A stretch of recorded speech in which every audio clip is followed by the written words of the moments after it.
All right, guys, welcome back to the channel. Welcome back to the stream. Welcome if you are new here. Thank you guys so much for joining me today and for waiting patiently, as always, for the intro to finish up.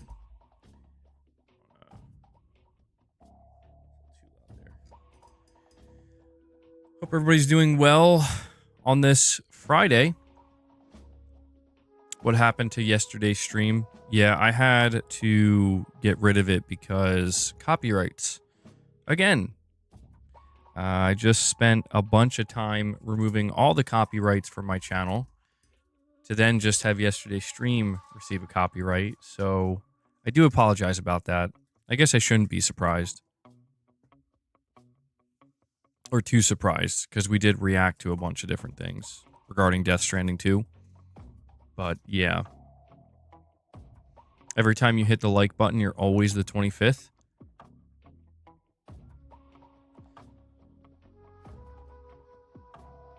Yeah, it's kind of a problem sometimes, Michael. I don't want to have to remove, certain content, but that's the problem with trying to react to different things. Yeah, so exactly, Lux. Yeah. I knew that was going to happen. I mean, that's why anytime I'm uploading videos talking about GTA 6, I'm just using screenshots. Because every single time I use a GTA trailer,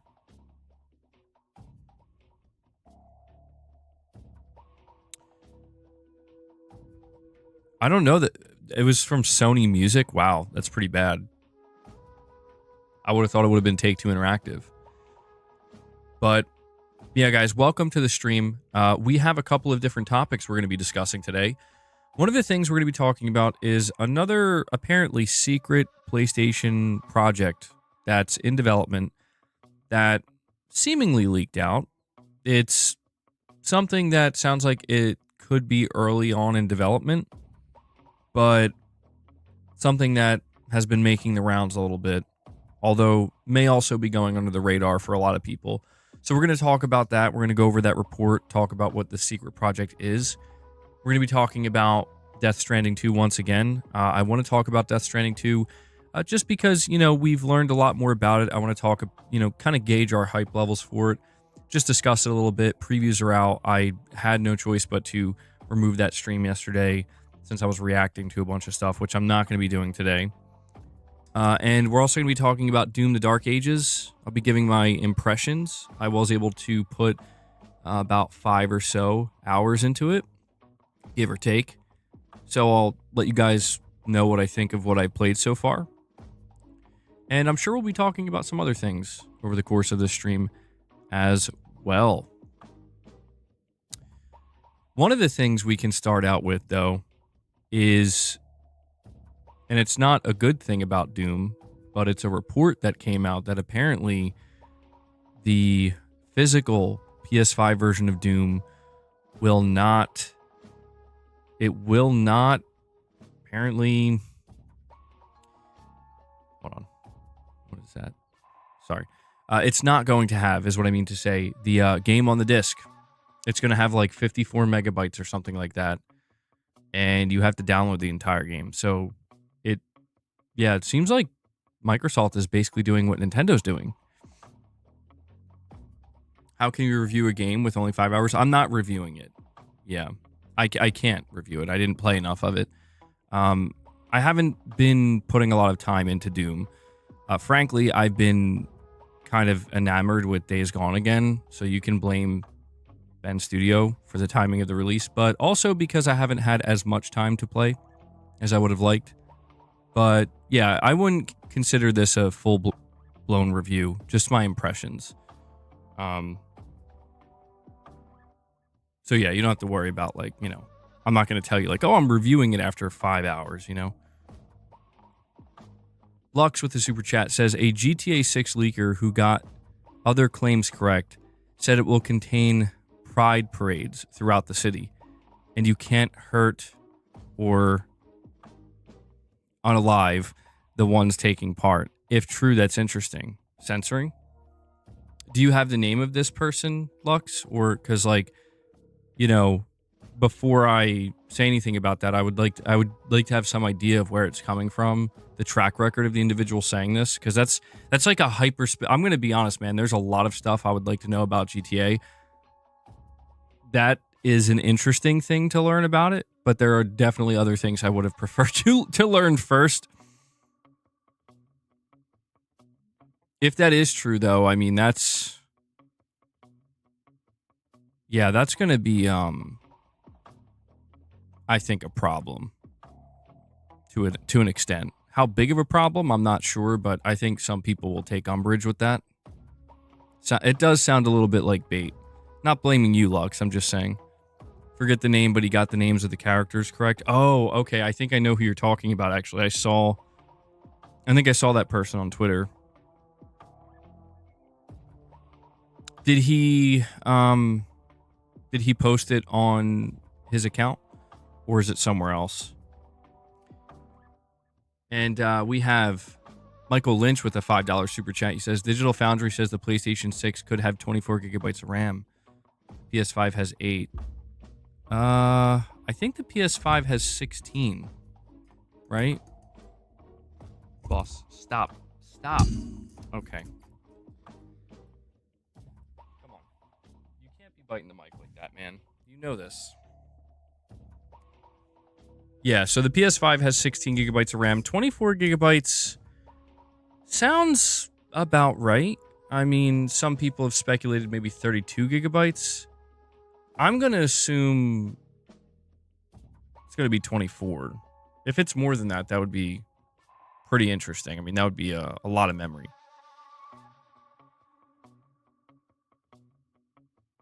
It's from the Discord. Did he reveal anything else about it? Or is that like the only interesting piece of information he revealed?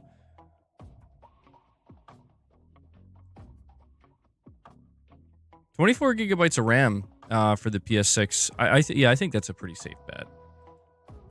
It would be more surprising if they went above that. They could go 32, but... MBG, I'm hearing knocking sounds randomly. Where's that coming from? That is the background music I'm playing. Is it annoying? I can turn it off if it's bothering anybody. I don't know. I've been just like putting some random Metal Gear Solid background music. I don't know if it's hurting or helping or distracting or what. He said it was going to be for AI. Interesting. It's very much like Red Dead 2 in movement and gunplay. Okay. Yeah. Not too surprising. I wonder... Yeah, that's going to be an interesting one. Seeing the... Because the gameplay of Red Dead 2, some people didn't like it. I liked it. It was definitely... It takes a little getting used to, for sure. Because of how realistic it is. But, Lux, with what you said with your first super chat, I mean, that's going to be a problem. If that's true. That's going to be a problem. If they do something where it's like, hey, we're including pride parades, that's not a problem. What is a problem is if they're like, and you can't interfere with them or do anything. Because it's GTA. There's supposed to be no limits. That's the point. You know what I mean? So the thing I said previously about, you know, people who were worried about GTA, the people who were worried about it, the only thing I've ever said that I will stand by is that they cannot pick and choose. They can't do it. GTA has a reputation for doing the opposite of that, for, you know, going after everybody and allowing basically anything. That's what makes GTA what it is. The moment they start picking and choosing, I feel like it sends a clear message and it deviates from what the game is supposed to be, which is the ultimate freedom to just kind of do what you want, you know? Why do you say that, Neo? Well, no, Neo, think about what you're saying. You can... I'm trying to be careful the way I talk about it because I don't want I don't want YouTube's AI to flag this stream, but think of it like this. If you go into GTA 5, are you not allowed to do that to everybody else? To pretty much everybody in that game? Is there like a specific group that you can't? The answer is no. You see what I'm saying? So if they put something like that in, it's, yeah, that's going to be, I think that's going to hurt the game. And it's going to, I think, upset people because it's weird, you know? I mean, I'm seeing people freak out about GTA in general because it's like, I don't want to unalive police. And it's like, well, I mean, it's GTA, man. Like, that's always been part of it. You don't have to do that. Well, I mean, I guess if you're playing like the main missions, maybe you do to an extent. They'll let you do it to the rednecks. Exactly. Okay, boss. You don't. Guys, if you want to support the channel, there are a couple of ways you can do that. A couple of you guys already dropped some super chats. So consider dropping a super chat, but consider becoming a channel member. We're gifting memberships. We're going to strive to hit 25 members. If we can do that, we'll give boss some catnip. And hopefully it'll calm him down a little bit because he's always getting rambunctious. You can drop a direct donation as well. But yeah, I can only do what I do here on the channel because you guys make it possible. So thank you so much for that. You know, if it's within your means, consider supporting. I don't do sponsorships or anything like that. So I do very much appreciate any support you can show.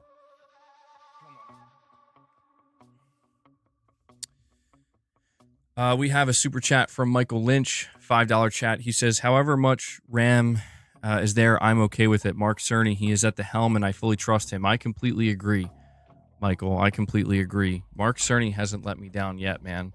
He did a great job with the PS4, the PS4 Pro. Phenomenal job with the PS5 and the PS5 Pro. And, man, I can't wait to see what he cooks up for the PS6, man. Can't wait. He's cooking right now, man. He's cooking. Boss, dude, bro, come on, man. You need to stop. You need to stop. This cat, let me tell you. Lux, you're saying Red Dead Redemption 2, they didn't let you shoot Indians. Maybe true. Are you sure about that? Is that true? I will say this, Lux. If that is true, I had no idea. I was completely unaware the entire time I played that game. This is the first I would be hearing of it. And if that is true, then I guess there is precedent then. I would be wrong. There would be precedent. Michael, that's completely cursed. I do appreciate you not putting that in a super chat, though. In the Indian camp. You holster. Really? Okay. Oh, all right. Well, geez. Okay. All right. Then maybe there is truth to it, man. So I would assume that if you go into a police station, then you holster. Right? Moore's Law is dead, says the PlayStation 6 will have 32 gigabytes. That would be crazy.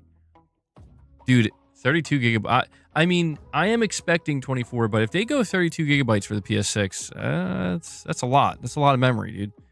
I mean, it's double what the PlayStation 5 has, so that's going to be a big step up. Absolutely. RU46 N2 Ray, a member for 44 months, says, keep up the great work, MBG. I'm more hyped for DS2 and definitely picking up that DualSense. What are you most excited for in Death Stranding 2? Well, thank you so much, Ray, and I'm also very hyped for Death Stranding 2. I think the thing that I'm most hyped about, based off of what I heard in the previews, is pretty much just hearing that Kojima seemingly got the message, where, like, the concept and the base of what Death Stranding was is very solid, and, you know, I would say is a fun gameplay loop, but people were kind of hoping for a little bit more in between, a little bit more, not surprises, but kind of like different things to do and engage with. and having that same type of freedom and how you're going to engage with it. Because after listening to those previews, it sounds like a big improvement are the encampments and the diversity of like now you're going to encounter human enemies that will actually, they're lethal now. They're not just going to like stun you and chase you with like stun rods and whatever. Like, and it's going to have a little bit more of a Metal Gear Solid 5, the Phantom Pain flavor to it. I have to say that does excite me quite a bit, where it sounds like if you want to, you can kind of orient the game to be more action-based and have more options at your disposal to facilitate that. So I'm definitely looking forward to that aspect of it. But other than that, what I'm most excited about, the story, figuring out what's going on with that new Solid Snake looking character, where this is going, how it's going to end, what crazy twists and turns and musical numbers apparently they're going to be in this game. Digital Dude 25 with a $5 super chat says, what are the chances we get a GTA 6 bot and Astro bot? LOL. I would actually say decently high. Decently high. Yeah, I mean, that was something that was absent in Astrobot last year, but I would say after GTA 6 comes out, we get another Astrobot game, maybe around the launch of the PlayStation 6. They're going to be wanting to bring new bots in. Yeah, I guess the question, Digital Dude, is which character? I say bring them all. Get the I don't know the name of the protagonist in GTA 3, but get him, get Tommy Vercetti, CJ, Nico Bellic, and then get Franklin, Trevor, and Michael from 5. And then as DLC, bring Jason and Lucia. There you go. I didn't think about that, though. Yeah, I've never really thought about the fact that there were no GTA bots. By the way, guys, if you haven't already, take a moment, please hit that like button. Hitting the like button lets me know you enjoy the streams. It helps the streams. We're trying to bring more people into the streams. We are gaining subs. We just recently hit 101,000 subscribers, which is great. So we're definitely getting more people tuning in. And so hitting that like button definitely helps. But, hold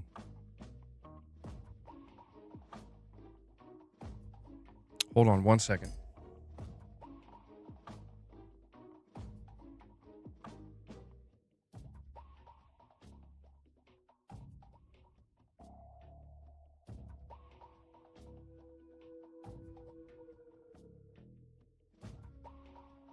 Sorry about that. GTA 3 protagonist is Clyde. Is that his name?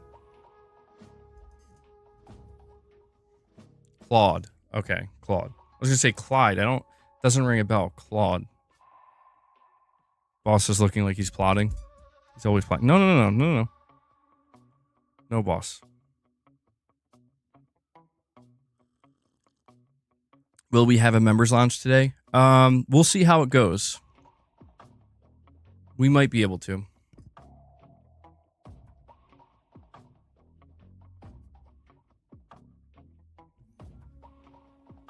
You heard that Death Stranding 2 is going to be longer than the first. It's going to be interesting for 100%ing. Boss flinched back like I was going to hit him.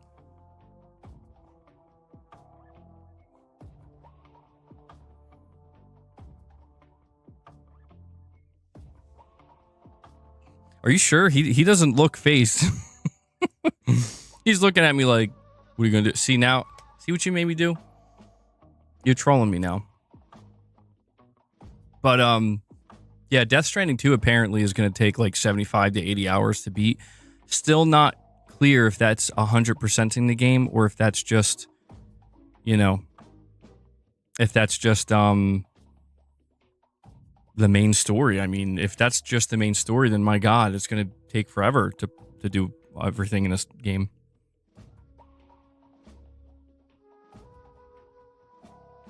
MVG late on purpose. Boss, bro.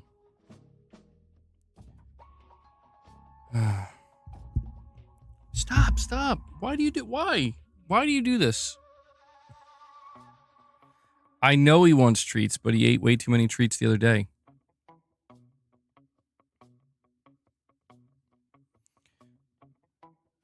You hope the opening of the game isn't really slow like the first game was. So I will tell you come over here. Based on the previews that I've heard, apparently the game obviously has to introduce you to all the mechanics and give you a tutorial, but apparently it's not nearly as drawn out as the first game. So it should be much easier for people to get into it. You know? Boss chill. Digital Dude 25 with a $5 chat says, is Boss excited for GTA 6? Is Boss hungry? Boss! Boss! Boss! Boss, are you excited for GTA 6? Go ahead, you can tell him. Okay, he immediately bites the mic stand. I'm gonna say Boss is excited for GTA 6. Hey, you're gonna break it. You're gonna break it. You're gonna break it. You're gonna break it. You're gonna break it. Dude. All right, come on.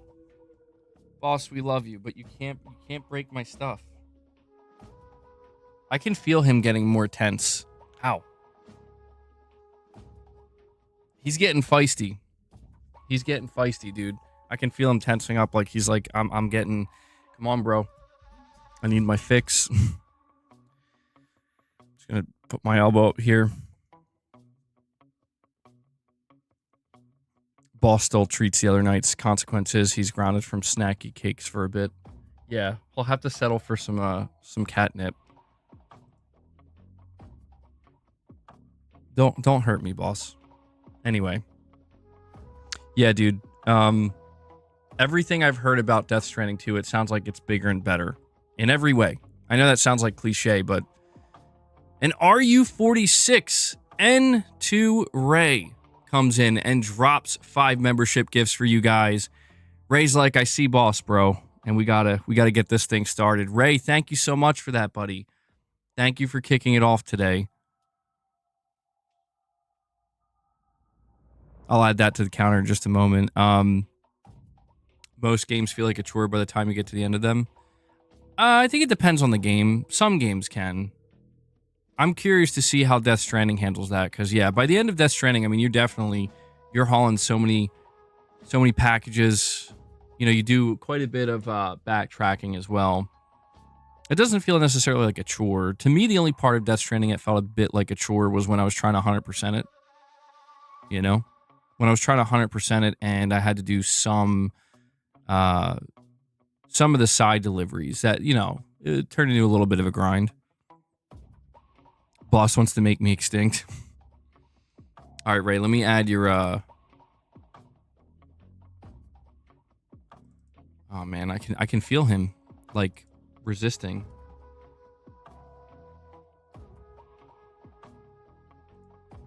There we go. Good stuff, bro. Comes out in June. Yeah, so Death Stranding on the beach, Death Stranding 2 on the beach comes out June 26th. If you pre-order the digital deluxe edition, you get it 2 days early, June 24th. So I do want to let you guys know, I've made a decision. I may change my mind on this, but I'm just going to buy the physical copy of Death Stranding. I'm going to commit to it. I'm going to try to commit to it. I'm committing to it in this moment. You know? It's going to be tough, but, you know, I want to go for the physical version. Want to calm boss down, scream really loud, it works, trust. Dude, what are you doing?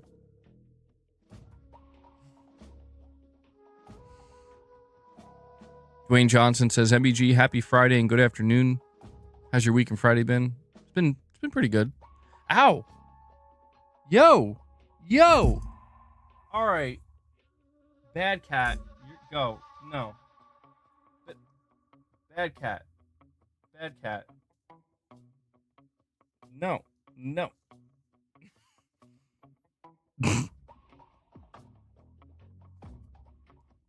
He bit me.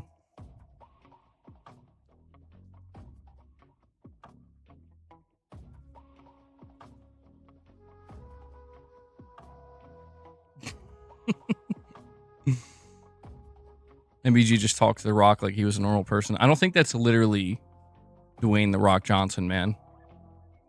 We are going to cover this new leaked PS5 project, by the way. I'm sorry to keep you guys waiting on that.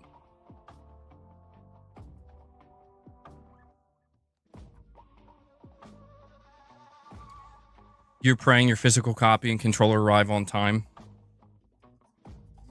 Well, I know the pre-orders for the controller or the Death Stranding 2 DualSense don't go up until May 22nd, but it says it releases the 26th. So if you're buying a copy of Death Stranding 2 physically, yeah, both of those things should arrive the same day.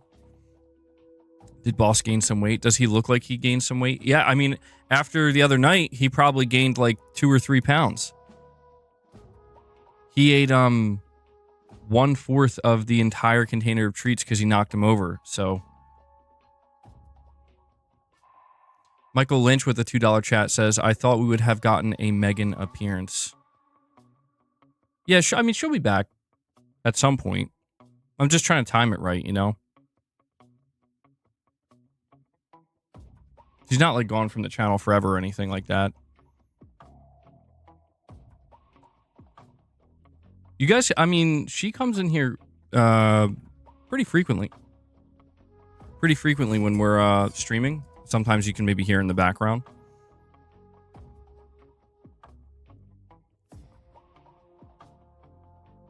Is there going to be a special or collector's edition for Mafia: The Old Country? I don't think so. The only thing I know of is a digital deluxe edition. Every game these days seemingly has a digital deluxe.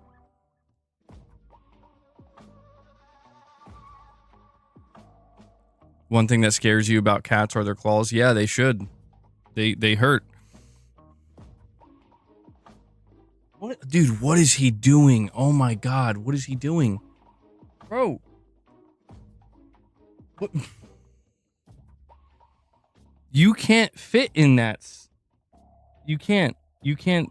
You're too big. Oh man. Boss is irritated at all times these days. Do you think Xbox is going the way of Sega, or will Xbox be fine? Also, would the future of gaming be bleak with only 2 console options, PlayStation and Nintendo? Is this time for a party or a funeral? Well, I think Xbox is going to be fine ultimately, because I think they are. They're not going to be. They are a publisher.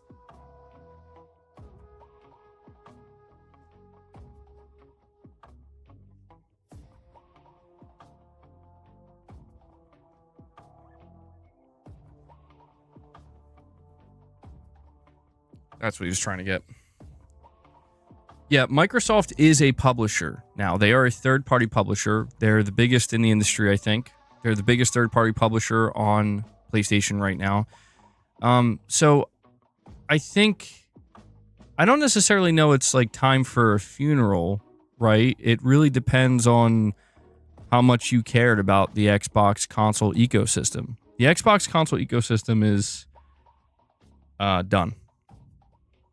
There will be people who still hang on to it for a little while, and of course Microsoft will support it, but this is probably something we're going to save for Sunday's stream. But there are like multiple reports that have come out that are showing data that indicates, you know, more and more Xbox players are moving to PlayStation. And even with something like I'll tell you this right now. This comes from Charlie Intel. They cover, you know, Call of Duty related stuff. Xbox was the most popular place for Call of Duty with Black Ops 6's launch in Game Pass in November. But as of March 2025, so a couple months ago, PlayStation has retaken the lead with 33% of all total Call of Duty players, and Xbox being at 32%. So even on Microsoft's own platform with Game Pass, with this game being in Game Pass, there are still more people engaged with their biggest franchise on PlayStation than on their own console and service. I mean, this is why it's, you know, this is why I think it's fair to just look at Microsoft and say they are a third-party publisher. They are not, you know, they're not going to thrive in the console ecosystem space anymore, and even their own platform, I think, is going to struggle. And that's true. Yeah, PlayStation does have way more users, but that just kind of I think that only helps solidify my point, you know? You would assume that more people would be playing Call of Duty within the Xbox ecosystem because it's on Game Pass. But that's just not the case. And Microsoft sees that, and they're like, I didn't even know there was an Alice Cooper restaurant. Really? Michael Lynch with a super chat says, I bet PS5 hits 100 million the end of this year. I could see that. It's going to be really interesting to see what happens with the tariffs, because there are reports going out that if the tariffs do go through, I think there's like a 90-day pause on them for now, but if they do end up going through, console hardware is going to go up by like almost 70% or something. I don't know how much truth there is to that, but man, that would be devastating. Hopefully that's not what happens. And I don't see Sony, even with tariffs, or even Nintendo for that matter, like pricing their consoles at $600-$700. I mean, if they have no choice, they have no choice, but that's going to be a wrap. I do think the PS5, though, like assuming, here's my thoughts. If Sony can keep the PS5 price point where it is now, $400 for digital, $450 for physical, and they're doing bundles with like Call of Duty or Astrobot, I think they could easily hit 100 million by the end of the year. I really do. I think that, yeah, more and more people are going to start moving over to PlayStation. I don't think this is something you're going to hear Xbox fanboys say or talk about, but the reality is Microsoft is doing a fantastic job of selling PlayStations right now. And if you think about the trajectory of the PS5, I mean, Sony hasn't even really dropped any of their games yet. You know, Ghost of Yotei isn't coming till the end of this year. Death Stranding's still more than a month away. And, you know, you see all the games that Microsoft's been dropping aggressively. And it's like, yeah, dude, like, Microsoft's literally trying to shuffle people over to PlayStation. They want people on Game Pass, of course. But the truth is, man, I'm just going to say it. I'm fairly certain that Microsoft considers a PlayStation customer more valuable than a Game Pass customer to their business. Because you have to understand the difference between these two customers is one buys games, the other stays subscribed.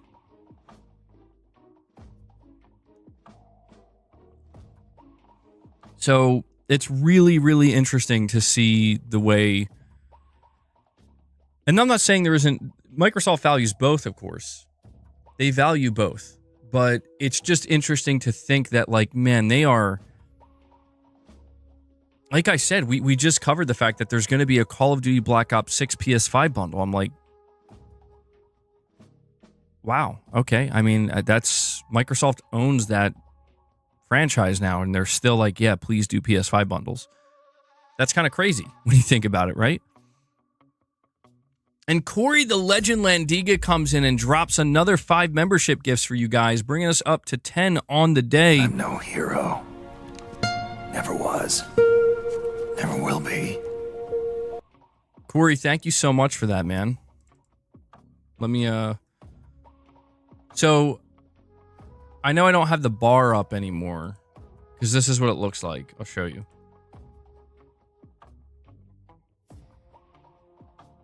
It's like glitched out. I've tried to fix this thing and it won't let me fix it. So I have to use the text for now. I think boss broke it. Okay. I know. He hears me getting loud. But Corey, thank you so much, man. That brings us up to 10 members on the day. We'll see if we can keep that going, man.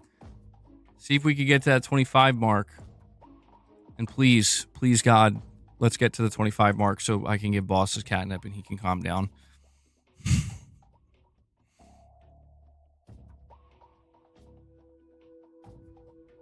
You subscribe to both and buy on both? Well, that's good. Yeah. You're making everybody happy there. By the way, guys, if you haven't already, hit that like button. We are very close to hitting 100 likes.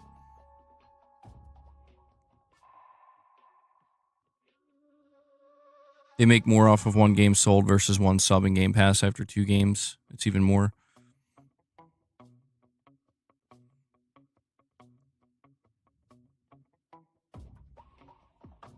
I know Sony can't do this because Microsoft has more money, but I wish that gaming consoles didn't come with console exclusives and that they only focus on the console. Yeah, I don't think it's ever going to be like that anytime soon. I mean, maybe like in the distant future. Where he says, we are the sponsors. You are the sponsors. You sure are. I appreciate that. I literally couldn't do what I'm doing here without that. So thank you. PlayStation Pete, a member for 39 months at Play Has No Limits Plus. Chill, boss. In all caps, it says Nintendo Switch 1 has sold 152.12 million units. Check Wikipedia. By next quarter, it will outsell.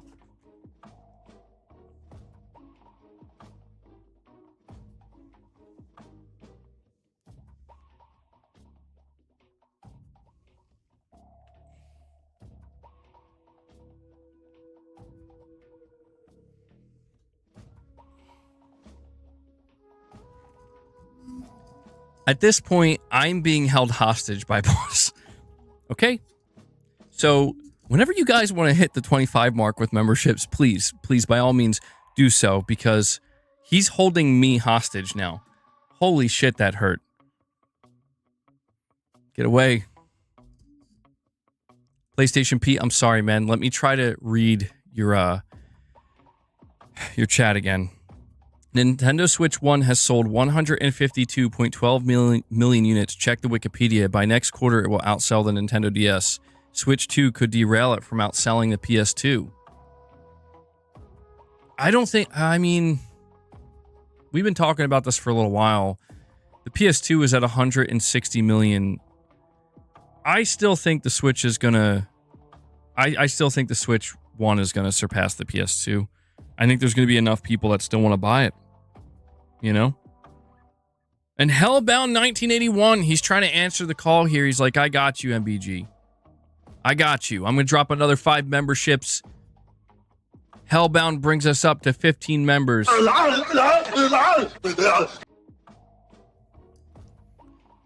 Let's see. Let me add that to the counter there. All right.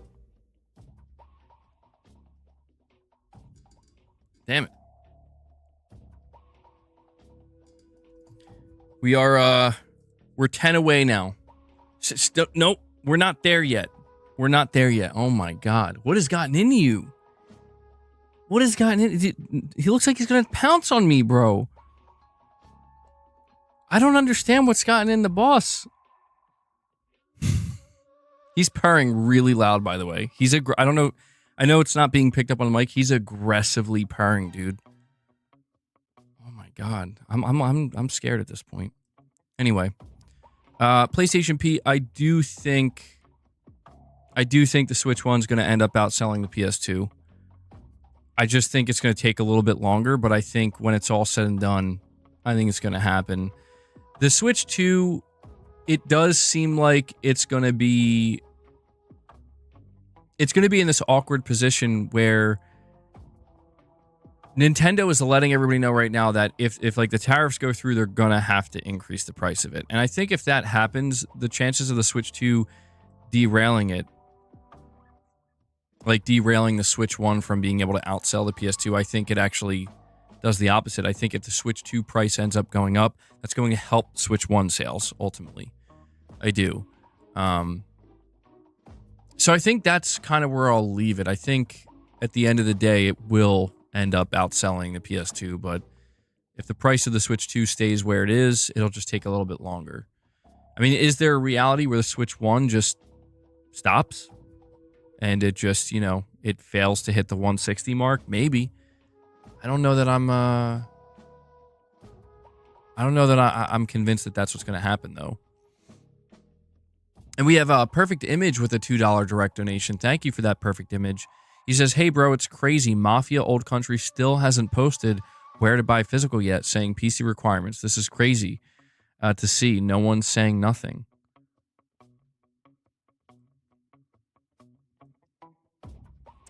Well, it is a little strange, but on the official Q&A section on the website,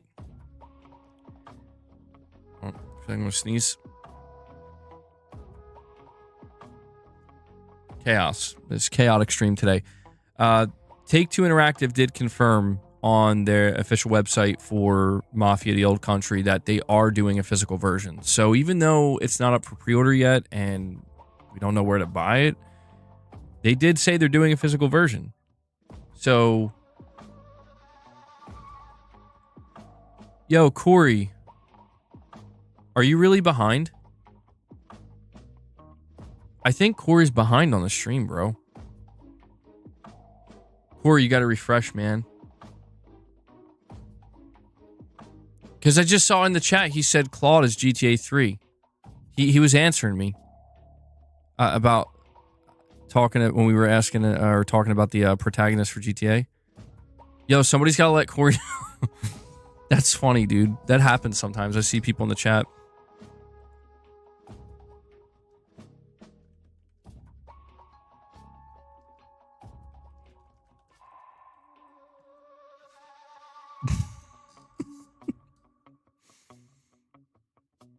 I'm laughing now because I think I saw him say earlier, like, oh, you started a little bit later today, MBG.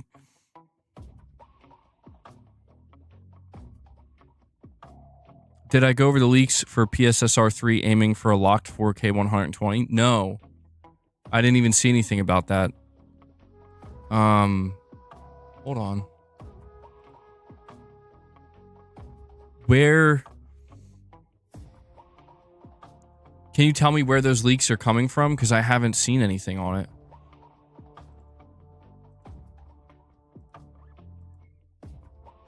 Moore's Law is dead. Okay, did he just report this today? Does he have some kind of report on a... Because somebody mentioned him earlier when it comes to the PlayStation 6. He was given info.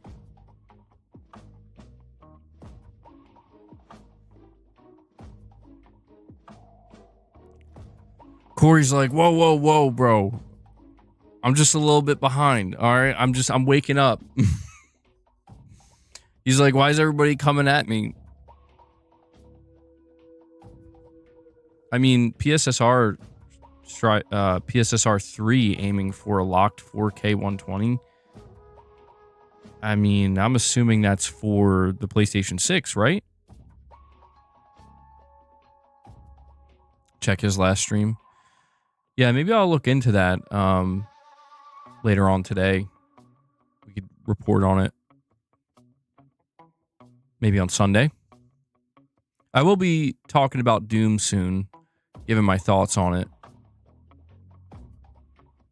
You're saying, what are we dooming today? We're literally dooming Doom.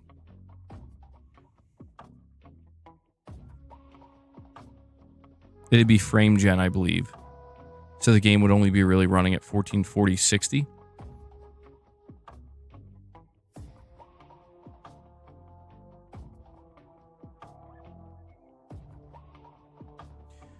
Well,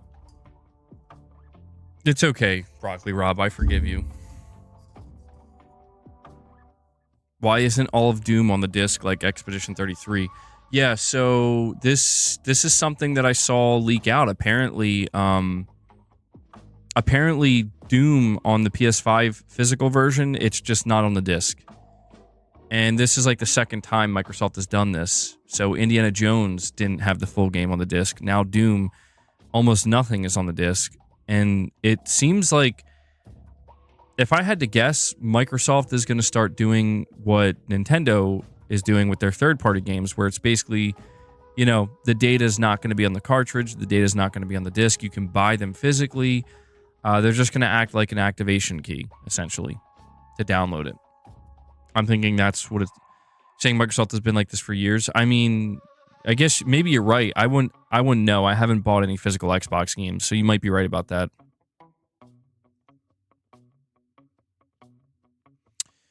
Yanko, thank you for letting me know. I'll have to go check that out.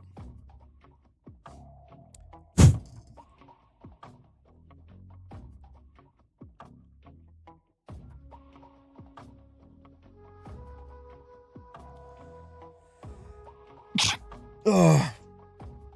Boss, see what you're doing to me, man? What the hell? This is the second day in a row I'm sneezing on stream, dude. I'm all itchy. Help. I have an Xbox One X.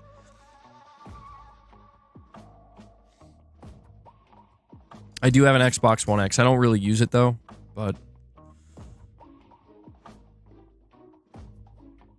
saying Xbox games have been that way for years now shouldn't be a thing on PS5 though, as they can definitely get discs big enough to fit the data. Illegal monkey, bro. Are you serious? That's crazy. Okay, so yeah, we could talk about Doom. We could talk about Doom. Corey's like, bro, I already dropped a 5, man. What else do you want from me? Corey's like, what else do you guys want from me? Figuratively literal with a super chat says Doom the hype ages? Well, I have to tell you, I've played Doom the Dark Ages for about 5 hours. I've not put a whole lot of time into it, and I'm not that far in the game. So I would not count what I'm going to say as a review. Certainly not. And, you know, I'm finding... Here's the first thing I want to say about Doom. The first thing I want to say about Doom is that Doom is not necessarily for me. But that doesn't mean it's not for you. Okay? And we have Lux Space coming in, dropping 5 membership gifts. Boss, I'm going to have to start being careful the way I announce these membership gifts, because I saw Boss jump right up. But he comes in and he drops another 5 membership gifts for you guys, bringing us up to 20. So we're 5 away. I think we're going to be able to do it. I hope Boss isn't disappointed that he's only getting catnip. I don't think bro knows. I don't think he knows. But Lux Space, thank you so much for that, man. Thank you. Appreciate it. 5 away. And we can calm this boy down, and he recognizes the hype voice. He does. He does recognize it, dude. And Zombie Dragon comes in. He drops the 5 to get us to 25. Zombie Dragon dunks. He's like, I've been waiting, bro. I've been waiting for this moment. And then Dragon Knight comes in dropping a single gift. And just like that, they bring us up to 26 members on the day. Guys, thank you so much. Let me update that. We'll finally give Boss some of his catnip. God knows he's been waiting. Boss, please don't be disappointed, okay? You ate way too many treats secretly. All right? I don't know how you didn't get sick. You're going to have to settle for some catnip. I hope that's good enough for you. All right, let me give him a little bit of catnip and we'll talk about Doom. I saw somebody say Doom is 12 hours long. I actually can't tell you how long it is because I haven't beaten it. So, I mean, I think that they said there's 22 levels. There's 22 levels, and I believe I've played 6 or 7, and I put about 5 or 6 hours into it, give or take. All right. Please don't freak out on me because I know it's not treats. Come on.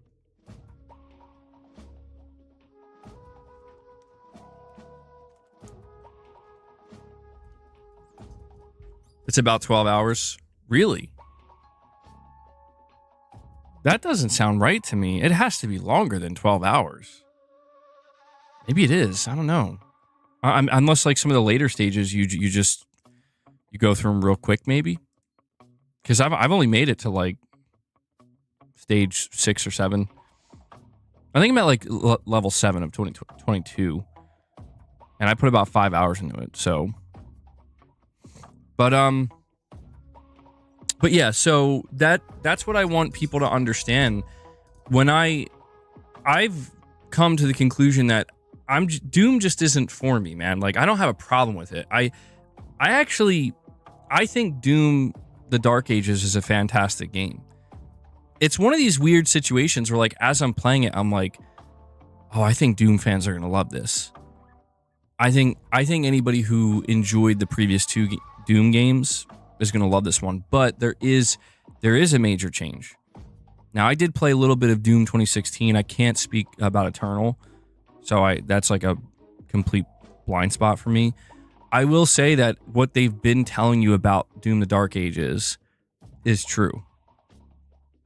It's definitely slower than the previous ones, and you do feel more like a tank. They definitely encourage you to play, obviously very aggressive, and they even tell you, like, when your health starts to get low, get more aggressive. But a big centralized part of this game is, like they say, like, to stand your ground. You know, you're going to be using your shield. You're going to be taking hits, and you're going to hopefully be tanking them. And parrying is a major part of this game. Parrying is like, it's optional in most instances, but there are some cases where it's not, like, you do have to parry in order to effectively, like, deal with certain enemies and whatnot. You can change up the movement speed if you want. So, like, my feelings on Doom: The Dark Ages ultimately is, I don't know if it's a game I'm going to keep playing. I don't think it's bad. It's just, I don't know. I've never really been able to get into Doom. Even when Doom 2016 came out, I tried to get into it. I'm like, I can't. It's not bad. It's like, there's a lot of awesomeness here, but I can't get into the flow of it. I don't know why. It's strange. But it's not often I come across games like this where it's like, I recognize that there isn't anything here that's... So, like, from what I've played of Doom: The Dark Ages, the only thing that I would say I would consider a bit of a negative is that the level layout is a bit confusing or a little bit all over the place. So I just kind of, like, stuck with kind of, like, beelining it, right? But there's... they give you room to explore. It's Steven Leon, bro. Steven Leon coming in literally out of nowhere from the shadows, dropping 20 membership gifts. Holy shit. Boss is just looking depressed, like, yeah, I just got this garbage catnip. No treats, just the catnip. Steven, bro, thank you so much for that, man. That was very unexpected, man. We were sitting at 26 members, and he just came in and dropped 20 for you guys. Love to see it. Steven just brought us up to 46 on the day. He says, I'm always here, bro. I'm going to update that counter. So, geez, I might end up having to do reps today. Well, now we're going to have to do a members launch today. Good stuff, man. Good stuff. Yeah, I appreciate that support, Steven. You've been dropping some member bombs lately. Good shit. There we go. I'm sorry, boss. Even if we do hit 50, I don't have treats. So, guys, if you were just gifted a membership, we did do a members lounge earlier this week. We're probably going to do another one today. Where are we at? So we're only an hour into the stream. Yeah, we should have more than enough time to do a members lounge after we wrap up today's topics and discussions. So if you were gifted a membership, please go check out that member content.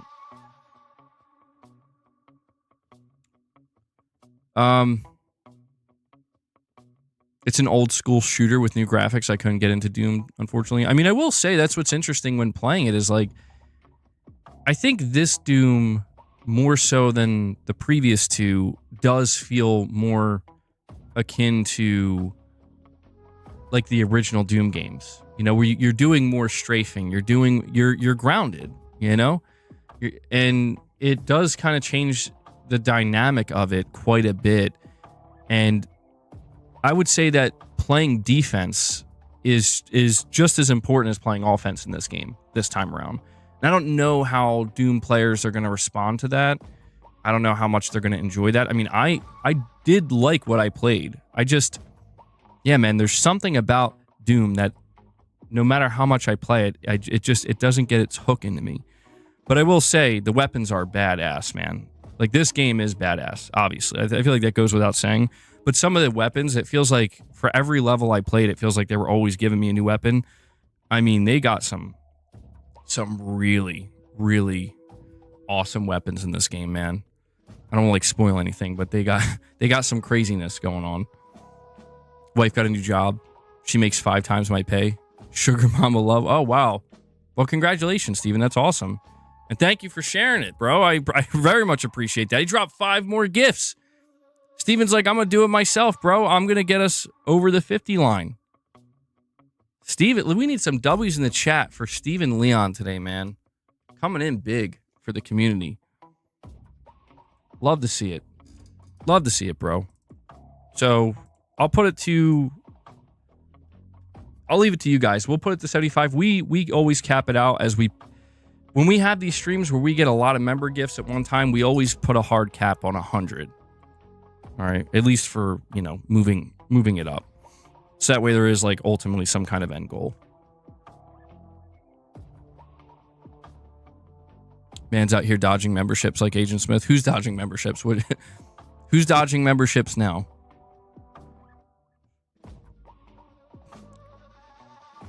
Corey, you're saying you're relieved that your PS5 Pro got here just before all the tariff BS began? Yeah, dude. I mean, even right now, I'll still say this, like, people who are on the fence, if you are considering buying a PS5, if it's something that you've been thinking about, you're on the fence, and you think at some point in the future you're going to do it, now would be the time to do it. Because I'm telling you, I don't know if the price of the base model PS5 is going to go up if the tariffs end up going through, but I will tell you the Pro will for sure go up. There's no way Sony's going to sell the Pro at any kind of loss. They're not going to do that. So, Michael, you're saying I may have missed your super chat. Hold on, let me see. Oh, yeah. I'm sorry about that, Michael. Sometimes they get lost in the shuffle here. Michael Lynch with the $2 chat says, I just Googled, said it could be as high as 30 hours. So, yeah, I think everybody who plays Doom the Dark Ages is going to approach it differently. What I can tell you is that I was a little bit surprised that it was, like, it's not as linear as I expected. Where, now, again, I have minimal experience with the previous 2 games, so I don't know if the previous 2 games were like this. You guys can tell me. But I expected to go into this where it's just extremely linear. Like, you can't get, I don't say get lost, but like there's really not anywhere to go. This time around, and I don't know that it's like this for every level. There are some levels that are completely linear and on rails, but for a lot of the levels, they do have like optional exploration, and you can kind of check out different areas and get rewarded for doing so. And I found that I didn't really feel like I wanted to do that because I was just more focused on like I want to just keep moving forward and keep making forward progress. But there were a couple of areas here and there that I went to go check, and there were, I found like some extra gold. I found like a bunch of, a couple power-ups and stuff like that. And this game does have seemingly a pretty robust not leveling system, but what's the word I'm looking for? I guess it is like a leveling, but you can basically upgrade all your weapons. You can upgrade your shield. You can upgrade your melee attacks, and the melee is very fun actually too. I will say they have it's like a 3-hit combo you can build up. Yeah, progression. There you go. It has a good sense of progression. We're getting the most basic words here, but there's like a 3-hit combo that you can build up, and you can execute that. You can just do basic melee attacks, but if you do that 3-hit melee combo, it basically does the most amount of damage. And the one thing I'm a little confused about with this game is they don't seem to have Lori kills, at least not in the way that they used to. Like, you press R3, the enemy is like highlighted in purple, which tells you to press R3 to do your glory kill. But it's basically the same every time. He just basically like kicks them.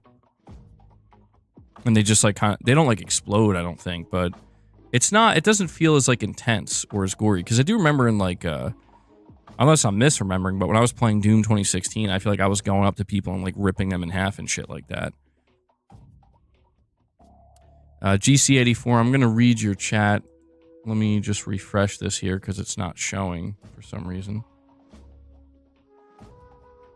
GC84, a member for 18 months, says, now that we've seen what Rockstar is able to pull off with GTA 6, I just can't wait for Naughty Dog to show us intergalactic gameplay. Same for Horizon 3. Yeah, one of the things, you talk about gameplay, you talk about Rockstar. One of the things that Rockstar did do recently, I covered this in today's video, is they put out a second post. And I think this post was basically in response to people doubting them and saying that, basically complaining that we didn't see gameplay. And Rockstar did confirm that not only was everything captured in-game on PS5, on a base PS5, but that there was gameplay in that trailer. So I think the reason why it looked like it wasn't gameplay was because they changed the camera angles to make it more cinematic to help fit the trailer. But they did confirm that there was gameplay in that trailer. And so you talk about Intergalactic and Horizon 3. I mean, my assumption is that Horizon 3 is going to be a PlayStation 6 title. Probably a launch window title. And I can't even imagine what that game's going to look like. Gameplay-wise, we'll see. Because they do have a Horizon multiplayer game that's in development too. Maybe they're going to want to release these things side by side. Intergalactic. I'll tell you what, man. I don't know that this is how it's going to go down. The next time we see Intergalactic, I really hope we see gameplay. Because I don't want the controversy surrounding this game because it's from Naughty Dog and because of the main protagonist. I don't want that to be stretched out. I don't want that to linger. I just want Naughty Dog to basically, hopefully, shut everybody up, and just like, here's our gameplay. It looks really good. It looks really fun. We're doing a great job. So please be excited, right? We'll let the gameplay speak for itself. I hope that that's what happens. But yeah, man, I can't wait. I can't wait to see more gameplay being revealed from some of these studios, because I feel like that's been the major tease. Ghost of Yotei gameplay, still not really. We saw some gameplay, but not like a full chunk. Saros gameplay is apparently going to be revealed this year. Intergalactic gameplay we haven't seen. Wolverine. There's a lot. Saying Intergalactic looks so mid. I mean, see, I feel like it's so hard to determine that, though. How can we determine that? I feel like it maybe like the premise, you could say, like the setup of what we've seen so far maybe looks mid. But yeah, I don't know. I don't feel comfortable doubting Naughty Dog. That's really what it boils down to.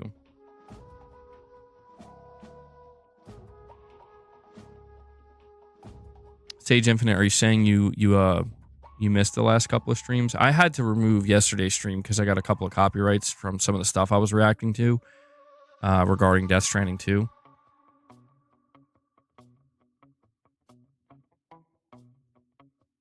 Intergalactic will probably win more awards than GTA. Those crazy journalists.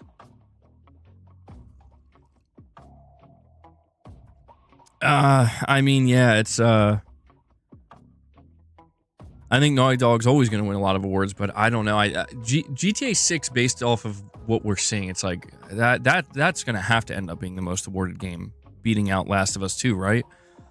Maybe. I don't know. We'll see.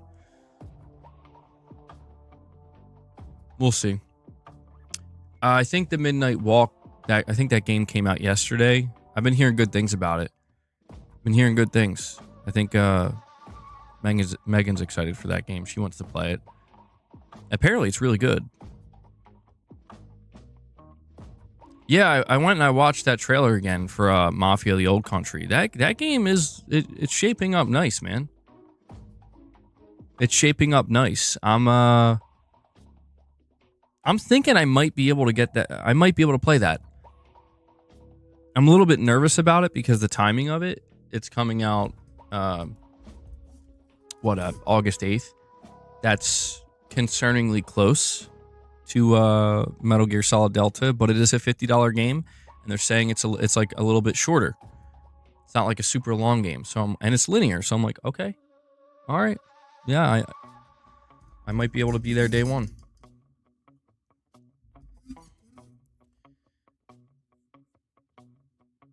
Chase, you're saying Mafia wasn't on your radar, but the gameplay looked great, and the $50 price tag is incredible. I've seen a lot of people hyping up that $50 price tag. I think we need to be a little bit careful how much we hype that up, though, only because, I mean, I have this kind of like fear. I don't think this is going to happen. But, oh, Corey, bro, were you behind? You said refresh complete. Oh, wait, I don't know. Sometimes YouTube is like that, you know? Just get the Mafia code, glaze the F out of it, and Take-Two will send you a GTA 6 briefcase code. It has to be done. And Borderlands 4. It has to be done. Now, dude, you know what? In all seriousness, I'm not... Look, so I'm here talking to you guys about Doom. I don't know that I'm gonna... I'm conflicted when it comes to reviews and like pursuing codes. Like, there's no doubt that in the future I will probably be offered codes, but I don't know, man. I don't know that I'm built to be playing games early and trying to review them and whatnot, just because I don't know. It's like I told you guys before, it's different. It's inherently different, man. It's inherently different, where I feel it, as weird as it I know it sounds so weird. I feel left out. And I know that makes no sense, because it's like, wait, how can you feel left out if you're there early, though, or like, you know, more than everybody? But it's kind of like, it's knowing more than everybody else knows at like the launch and around the launch of it. It just makes me feel like I'm still waiting. Does that make sense? Like, I'm still waiting for people to like catch up, you know? And to like, I don't know. Maybe people probably hear that and like, you're out of your damn mind. I don't know if I'm describing it correctly. It's not that I'm left out. It's just that there's something about hitting the ground running at the same exact moment that everybody else is, you know? And because I feel like there's that clear separation. Like, I went from being the person where like, I'm curious to see what the reviews are saying, and I'm curious to see what the previews are saying, and then I'm going to be there day one and experience it for myself and judge it for myself. I went from that to now I'm on the other side of it, you know? And I don't know that I like it as much. I don't know. Like, it is cool. Don't get me wrong. Like, it is cool to get codes and have early access. Like, that is inherently a cool thing. But yeah, the hype, I don't know, is shared on the appropriate level. But yeah, I don't know. We'll see. We'll see what happens. I don't want to create like a hard line stance and say I'm not reviewing games, I'm not taking codes anymore. But at the same time, I am going to prioritize something, and what I want to prioritize is like basically just having that simple experience that I think most of you have, where yeah, I want to order my game physically, and then I want to look forward to that game arriving the day of, and then I want to open it, and I want to install it, and I want to play it, and a couple days later when I do my stream, I want to talk to you guys about it, and we're all on the same page, roughly, you know, give or take. See that, Josh, this is what I mean. You're saying you just finished the Expedition 33 prologue. Crazy. Yeah, bro, this is what I mean. Like, I finished that like a month ago. you know. And when I finished it, I like wanted to talk to everybody about it. I'm like, bro, this, like, I can't even believe what I just experienced. And so it's about, I don't know, it's about not really having any type of constraint. Because even right now with Doom, you know, it's normal. It's completely normal. And this is how it is for pretty much every game. But yeah, the publishers and the developers, they have certain guidelines where, like, you know, certain stuff that, and for usually for spoiler reasons, like they don't want you to talk about, they don't want you to show, they don't want you to even hint at. And that can be so torturous, dude, because it's like, oh my God, like I want to fucking talk about this. Or like right now, like I can't stream Doom or anything like that. I could show gameplay, but it has to be like certain or like earlier parts of the game. And it was like that with Expedition 33, and I'm like, bro, can we just talk about like the end of Act 1 for Expedition 33? Anyway, we'll see what happens. We'll see what happens, but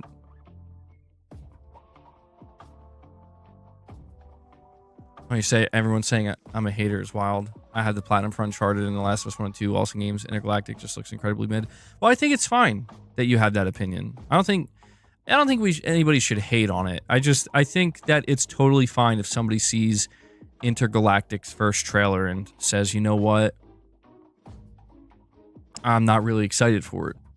I think that's totally fine. Or like I don't think it looks that great. Even to an extent, I have to say that trailer did not hype me up. It's the prospect. Basically everything that Naughty Dog and Neil Druckmann have said about the game outside of the trailer is what has hyped me up, which is kind of ironic, you know? And yeah, Josh, I would say you can't really make, I wouldn't say it's a judgment as much as it's maybe just an instinctive, intuitive, just I've only been shown a glimpse of this product and I know still basically like this is all I know about it. And my instinct just based off of that small glimpse is I don't know that I'm feeling too great about it. But that's why I feel like I always encourage people to keep an open mind where it's like, well, that's normal. Like that's human nature. You know what I mean? Like people are going to be judgmental no matter what they see. You know, they could see a single screenshot and you're for a lot of people, the instinctive nature is going to be, well, here's how I feel about it. But I think we have to be kind of aware enough to understand that games are very large, complex pieces of media that have many different facets to them. And if you're only seeing one or two different facets of the game, try to hold off on that judgment. You know, try to just be in a middle space with an open mind until you see more. You know what I mean? It's hard to do that. It is. I admit that. It's very hard to do that because even when I first saw Intergalactic, I was like, oh, I don't know. I'm not vibing with it the way that I would have hoped that would vibe with Naughty Dog's next game. But then they showed that little ending part where they show the planet, how dark and creepy and foreboding it looks, and they show the lightsaber synth thing or whatever, and they kind of tease some gameplay, and I'm like, oh, okay. You think the enemy looks boring? I thought that the robot, it didn't look like too original, but I still think it looked good. But we'll see. Just give him time. Let him cook. You know what I mean? Let him show it. We'll give him that time. I do wonder what's going on with the product placement. Yeah.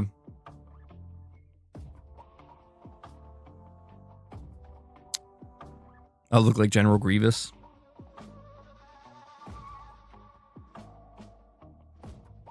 What's the secret project? Well, let me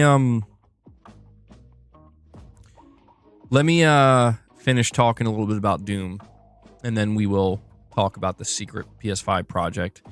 Because I think if you guys are fans of older Sony racing games that are not Gran Turismo, I think you guys might be a little bit excited about this. But getting back to Doom, I know I'm a little bit all over the place. Trying to speak directly to Doom fans talk about the music. So the music, I do think you're going to feel the lack of Mick Gordon here. Right? That's his name, right? Pretty sure that was the name of the artist. I think you're going to feel like, don't get me wrong, the music's still good.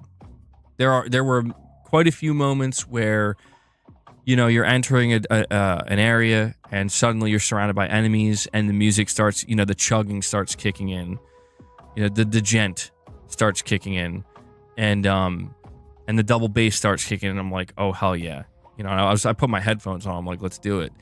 And that to me is, you know, that's always kind of like a high point, and it feels good. But I don't know that the tracks have as much oomph behind them. You know, I think that you can kind of sense that they went with somebody else this time, somebody good, but maybe just not as good. And you can feel that, you can hear that, I think.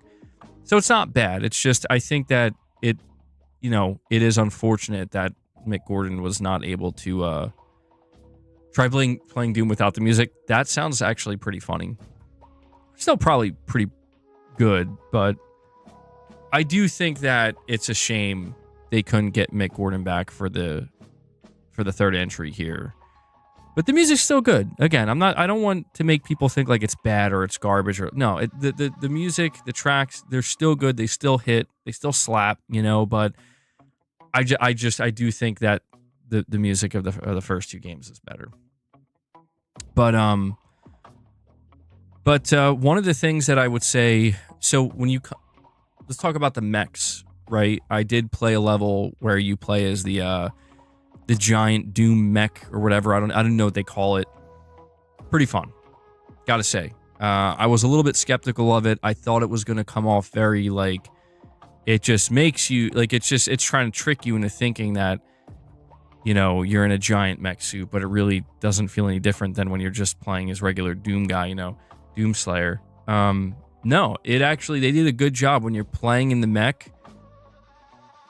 I mean, they give you you feel like you're in this giant mech Doom Slayer friggin' whatever, you know, just absolutely wrecking shit. And that was a high point. I will say what I didn't like as much was the like the dragon.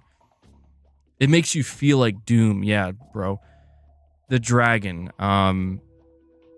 Only played, I think, 2 levels where I got to fly around. I don't know that. Forgive me. I don't know the names of the different things here, as you can tell. But flying around on the dragon, not really that satisfying. Like it. The coolest part is when you speed up. You hit like R3 and you start speeding up, and then when you hit R2 and you're shooting your guns, the guns like match the speed. So that's pretty fun. But other than that, it feels okay. It's one of these things where like when I'm flying, when I'm forced to play those sections and I'm flying around, I'm like, okay, I really want to. Cyber Dragon, is that what they call it? Yeah. I just want to like get back on the ground and, you know, start shooting the shit out of, I want to get in their faces, you know. Let me talk about the shield for a moment, though. Again, this is a slower paced Doom. DualSense is great, by the way. Yeah. They did I think they did a really solid job on the DualSense, and I've been playing on PS5 so long that I sometimes just kind of can't fully appreciate what's going on with the DualSense because I've gotten so used to it. It's just like expected now, but yes. They did a good job with the DualSense. The haptics are there. The triggers are there. Feels great. Sound effects are great too, by the way. But I want to talk about the shield. So this is a slower paced Doom.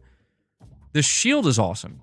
I really love it. I think that, you know, doing the shield bash, being able to throw your shield, it feels awesome, dude. It really does. Like I think it makes up for the lack of overall speed and verticality, right? I think I totally get what id Software was going for here, where they're like, we want it to really change it up and this is how we're doing it. We're making your character a bit of a tank. We're giving you a shield, a versatile shield that you could do a lot of different things with.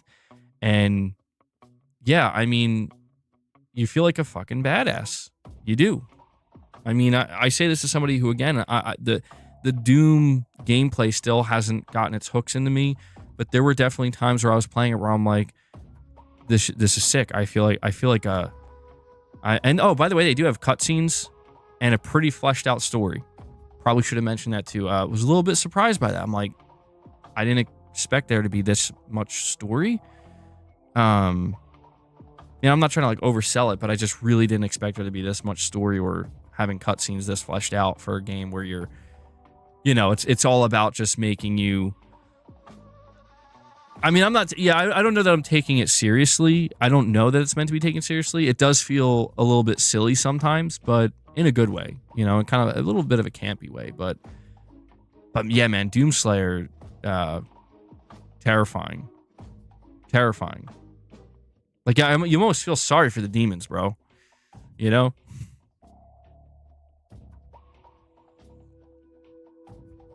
just say what everybody's thinking, Concord greater than Doom.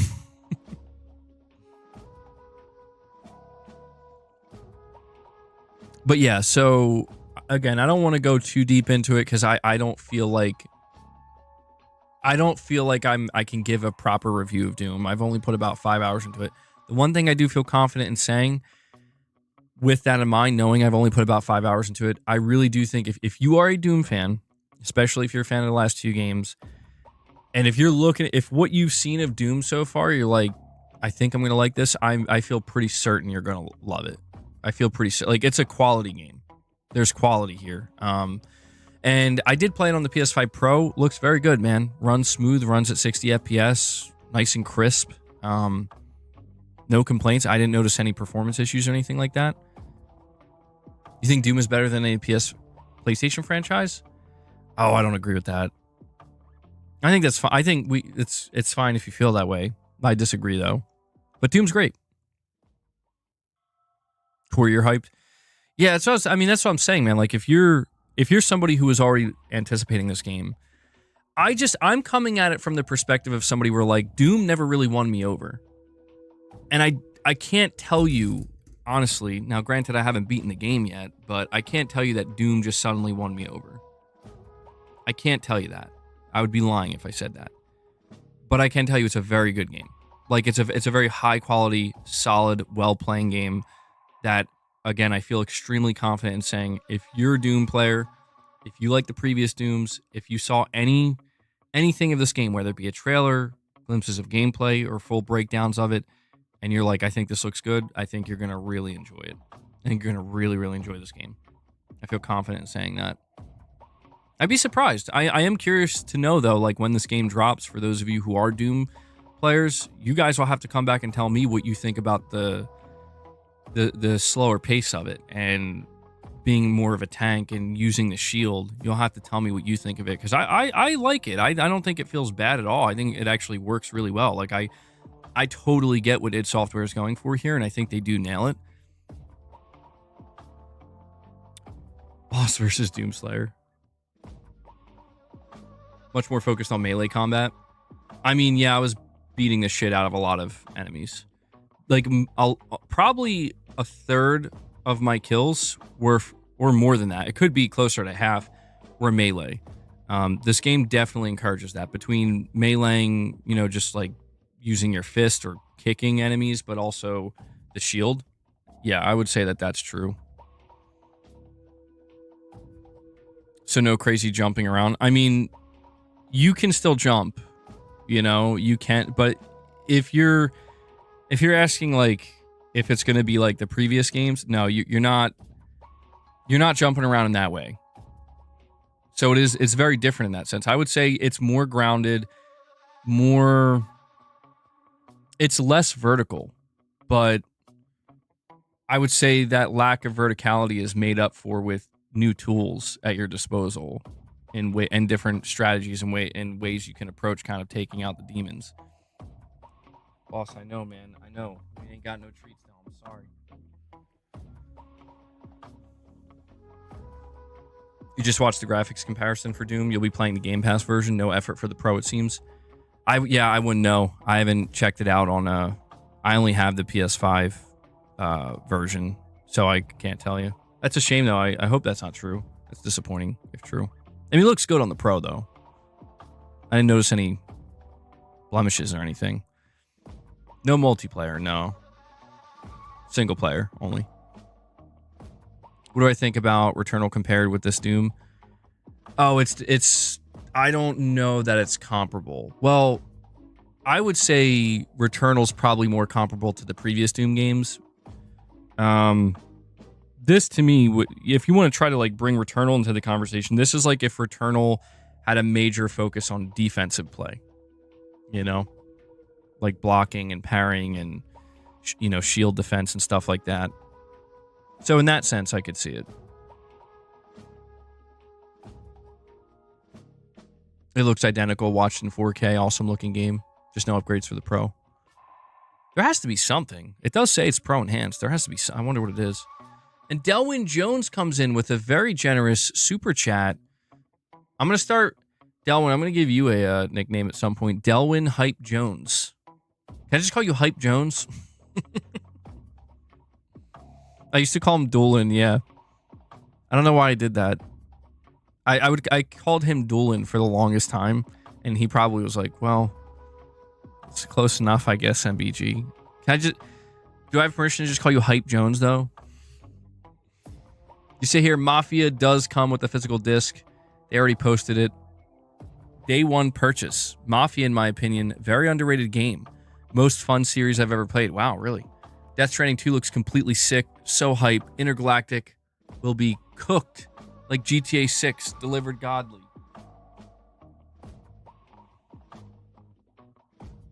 Delwyn, luckily I understood what you meant there.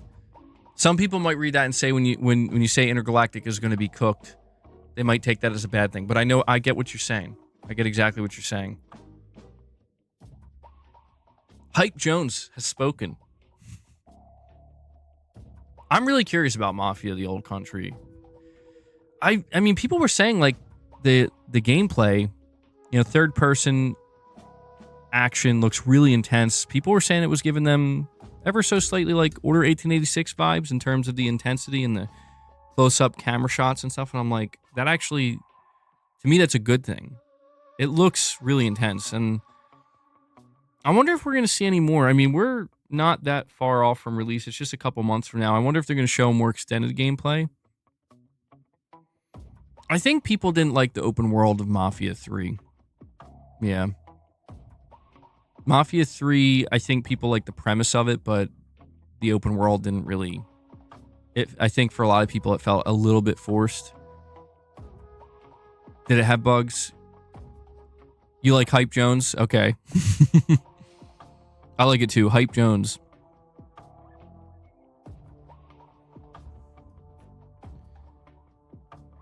When I heard that Mafia, the Old Country was linear, completely linear, I was actually very excited about that because I miss that, man. I'm not going to lie. I like open world games, but I do miss just having these, I also think about like Mind's Eye. I don't know how that's going to be, but Mind's Eye, I'm pretty sure they confirmed that's linear. And Mafia, the Old Country, just getting these linear single player focused games, I just, that have a lot of action in them. I'm like, yeah, dude, we need this. We've always needed this. This is just, there's nothing wrong with this. Not every game needs to have a massive open world. Not every game needs to be 30, 40 hours long. Not every game needs to be trying to push boundaries. Sometimes all we need is just solid gameplay, solid story, and we're good to go. That's it. That's basically it. Wait, you're saying Mind's Eye is open world? I'm pretty sure it's not. Hold on, I gotta double check this now. Let me double check.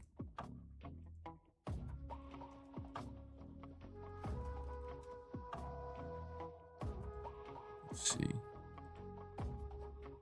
Is Mind's Eye open world? It's a single-player, third-person action-adventure game with a faux open world. Less free roaming than GTA's big maps, but still letting you explore Red Rock City a bit more like Mafia Definitive Edition. Oh, okay. So it's not like traditional linear. Sounds almost like wide linear. Mafia Definitive Edition. Okay. Well, still, most of what I said is applicable. Boss, can you... Why? You got your catnip.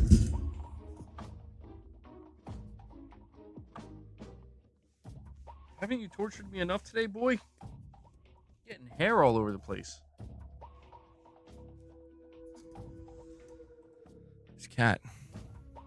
By the way, guys, do me a favor. If you haven't already, please take a moment. If you're enjoying the stream, we're enjoying the conversations, please hit that like button. We're sitting at 125 likes. Hitting the like button helps with YouTube's algorithm, pushes the streams out there, gets new people in, helps us grow this community. I've been seeing new people joining, you know, as each week goes by. So those of you who are hitting the like button, you're definitely helping, and I appreciate that. Mafia featuring gator hunting. Oh, man. Yeah, every game's got to have gator hunting, dude.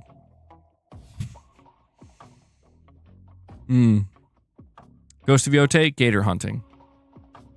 Does it make sense? No, it doesn't need to make sense. Death Stranding 2, gator hunting. Apparently in Death Stranding 2, you can go kangaroo hunting. Well, no, not hunting. Well, no. Yeah, you can. I think Skill Up confirmed that. There's like a mission in Death Stranding 2 where you have to save a kangaroo or something, like a baby kangaroo. But apparently you can just like take these animals out if you want. So, God save Birmingham. I think I saw like a minute or two of gameplay. What? Yeah, it looked kind of interesting. I was trying to figure out like what type of game it was. It looked interesting. Doom is more of a true video game than anything PlayStation's released in years. In terms of it feeling like arcadey, yeah. I mean, Sony... Trying to think... Well, no, I mean, I would say Returnal fits that spot pretty good.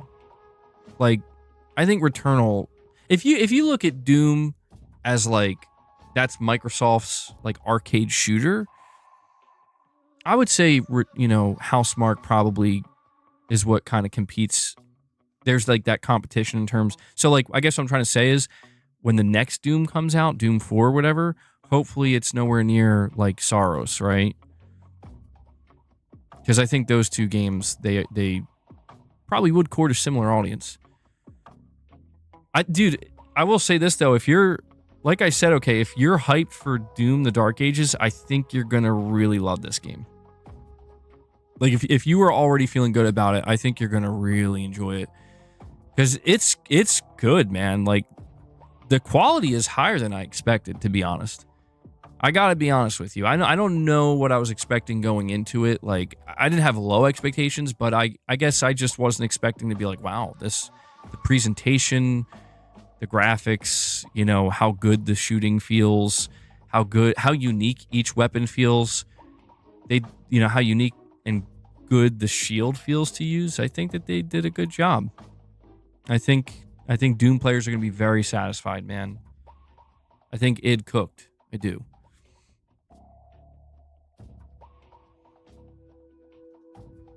But yeah, I don't know, man. I think you're being a bit hyperbolic with you're slandering PlayStation. Slander? I won't stand for it. Oh, it's at an 86 on Metacritic? Really? Oh, yeah, I'm not surprised, man. That sounds about right. Yeah. How's the difficulty? I won't lie. I was struggling a little bit. Yeah, they do something really unique with the difficulty in this game where they have like a slider, I think. You can basically just move it around. It's almost like between 0 and 100% how difficult you want your game. And you could just kind of move it. In the beginning, I was getting my ass handed to me because I was not used to Doom gameplay in general, but definitely trying to figure out the balance of how aggressive I can be versus how defensive I have to be. So I had to adjust, you know, I had to drop it a little bit and then kind of, you know, move it back up as I'm getting a little bit more comfortable. But yeah, man, when you put the difficulty up a little bit, though, like, you will get your ass handed to you, I think. Yeah. Yeah, we're going to move on to that next. The secret project.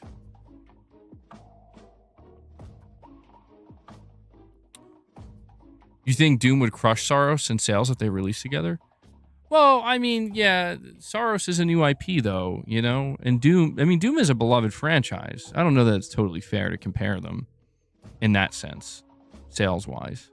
I'm assuming this Doom's going to sell really well. It seems like it's going to. I don't think I'm going for the platinum, bro. Doom filtered MBG.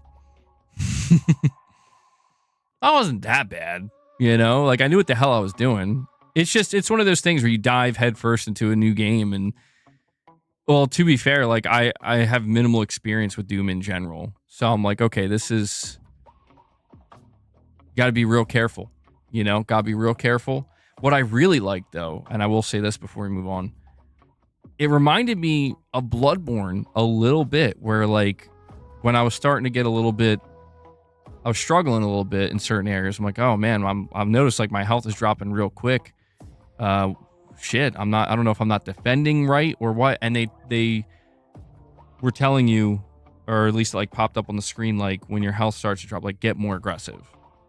And you can like start picking up health from enemies, you know, like the more aggressive. So like you're dropping below 50 health, they encourage you like get real crazy with it, you know, like fight for your survival. I really like that. I think for me, that was the high point of the game, where like you start to feel like, oh shit, back's against the wall, man, and the music kicks in. You're like, I gotta go, and I gotta fight for my health here. One Vaz, thank you so much for the $1 donation, buddy. I appreciate that. What's my verdict on Doom? So to give my verdict on it, I don't, I'm not gonna give it a score or anything. I didn't even beat it yet, but I will say, very good. It's if I were to try to like place Doom from what the Dark Ages from what I played, if I were to create a scale where it's like very bad, bad, mid, good, very good, excellent, I would probably place it at very good. Maybe in between good and very good, but leaning much more so into very good, I would say. And the only reason I can't go further than that is because, again, I've only put about 5 hours into it.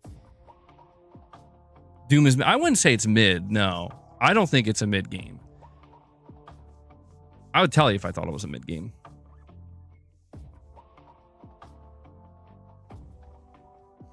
So, yeah, like I said, man, before I move on, and we'll talk about the secret studio boss, you got so much hair everywhere, bro. Oof.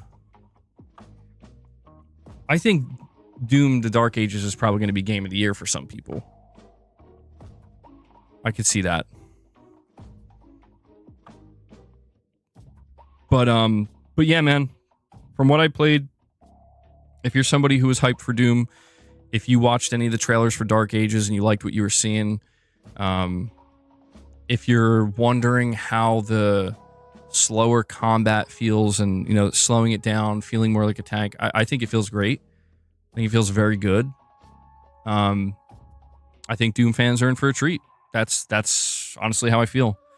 And I will be interested to know if any Doom fans here end up playing Dark Ages. If they don't like it, I'll be curious to know why, what they didn't really like about it. But I think people are calling Doom mid because it's owned by Xbox now. No, I wouldn't call it mid. Boss, you got it. It's all right.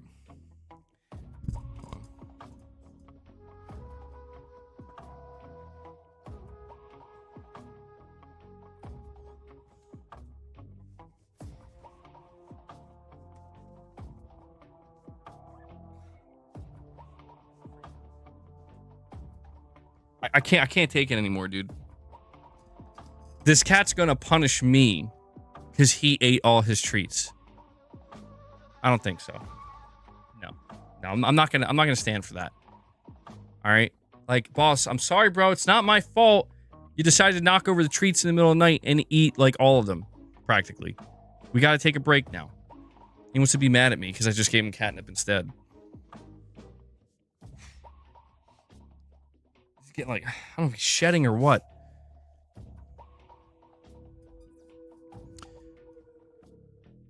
Doom 2016 got a 79. Really? Really? That's surprising to me.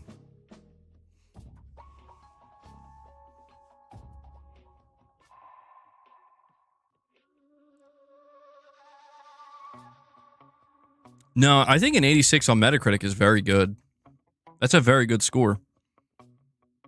And yeah, that sounds about right. Like I said, to me, the weakest point of Doom, I think, were the flying sections. I really didn't like it very much. It felt more like they were trying to spice it up a little bit, you know, and change it up. But I'm like, the mech sections were sick, though. I really like the mech sections. That was really fun. I think that was much better implemented than the flying sections, because the whole thing about playing in the Doom mech is like, when you're playing as Doom Slayer, you already feel powerful and badass, and this is just like, well, what if we just made you feel even more powerful and badass on just like a larger scale? And I'm like, yes, that's pretty cool. So, as of right now, those are my thoughts on Doom. But I do need to once again reiterate that for as positive as what I'm saying is, I don't think Doom has won me over in the sense of it's got its hooks into me. I've just come to accept that there's some games where no matter how well they are made and how great they feel, there's just some games that are not going to click with me. And I've accepted that, you know, but even as somebody who isn't won over necessarily, I recognize there's a fantastic game here. They cooked, bro. They cooked. And I think you guys are going to be happy with it. So I would recommend it. Again, if you're a Doom player, if you're a Doom fan, I give it my recommendation as of right now. If the game falls off a massive cliff or something halfway through or towards the end and turns into a dumpster fire, I apologize in advance. So I apologize in advance. But based off of the Metacritic, it seems like it's doing. Will I finish it? It depends, man. I can't stop playing Days Gone right now. That game has its hooks into me for some reason again. Well, not for some reason. I know why. But I mean, I don't know. Is it like, I feel like I'm the only one who's like really fucking loving Days Gone again, man. I feel weird because I feel like I'm seeing barely anybody talk about it, and I get it. It's a remaster, but I don't know, man. Days Gone was one of my favorite games. I loved that game when it came out. I couldn't stop playing it, and it's happening again. And to be honest, I'm surprised by it. You think I'm weird? Maybe I am. I'm surprised by it because I thought like there's no way I'm going to be playing Days Gone the same way I did the first time, because I already beat it. I got the platinum. I'm not going to want to do that again. And like, I don't know. It's just like anytime I get the chance to boot up my PlayStation, I'm like, I really trying to navigate to anything else. I feel like I'm going at like, I want to go play Days Gone. So that game's got its hooks into me right now. And I was looking at the trophy list and I'm like, bro, they have I want to get all the trophies and the DLC trophies. They have a trophy for beating it on permadeath. And I'm like,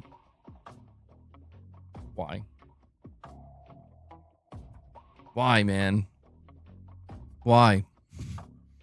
So we'll see if I end up doing that or not. But at this point, man, I'm more looking ahead where it's like, I think I probably put close to 25 hours into Days Gone already, man. And it says I'm only like 30%. And I'm like, what? And I'm like, I guess I forgot just how long this game really, like how much there really is in this game. So now I'm more thinking like, I want to complete everything in Days Gone. But I know, Elden Ring Night Rain is coming up, and I'm like, do I want to play that? I'm in this weird place with Elden Ring Night Rain where it's like, I really liked Elden Ring. I love Dark Souls and Bloodborne and FromSoft. I love those games, but I'm in this weird place with Night Rain where I'm like, I don't know if it's a game I'm gonna like. I'm afraid of like, on the surface, Elden Ring Night Rain looks like something I absolutely want to play. I'm afraid that it's gonna be one of these things where it's like I go to play it and it's like, oh no, I don't think this. I don't know. I'll probably end up getting it. It's one of those games where like I feel right now like, I'm probably gonna pass on it, but then like once it gets closer and it's like, oh, it's out now, it's coming out in 2 days, I'll be like, okay, I'm gonna buy it. I'm gonna order it physically or whatever. Did anybody here play oh, you played the network test? Is it good? Okay, Chase, could you, if you don't mind, because you're saying you played it in the network test, I'm assuming if you played this game in the network test, do you play other multiplayer games? If you played other multiplayer games, what game would you say it's like most similar to, if any? Or anybody who's played a network test? Because I can't quite gauge, like, I have a lot of experience with different multiplayer games, and I can't figure out like where Elden Ring Night Rain kind of fits, you know? Like what it would be most similar to.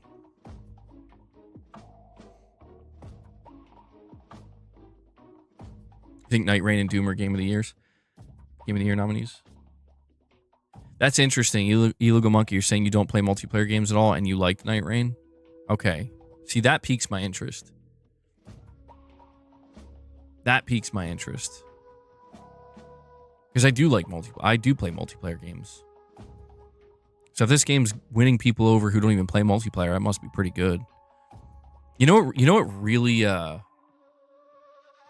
it's been pushing me over the edge with Night Rain is I watched the 10-minute gameplay overview, and towards the end of it, they were teasing different armor sets, and they were showing off armor from like Dark Souls 2 and Bloodborne, and I know that there's going to be like bosses from these games, and I'm like, oh shit, dude.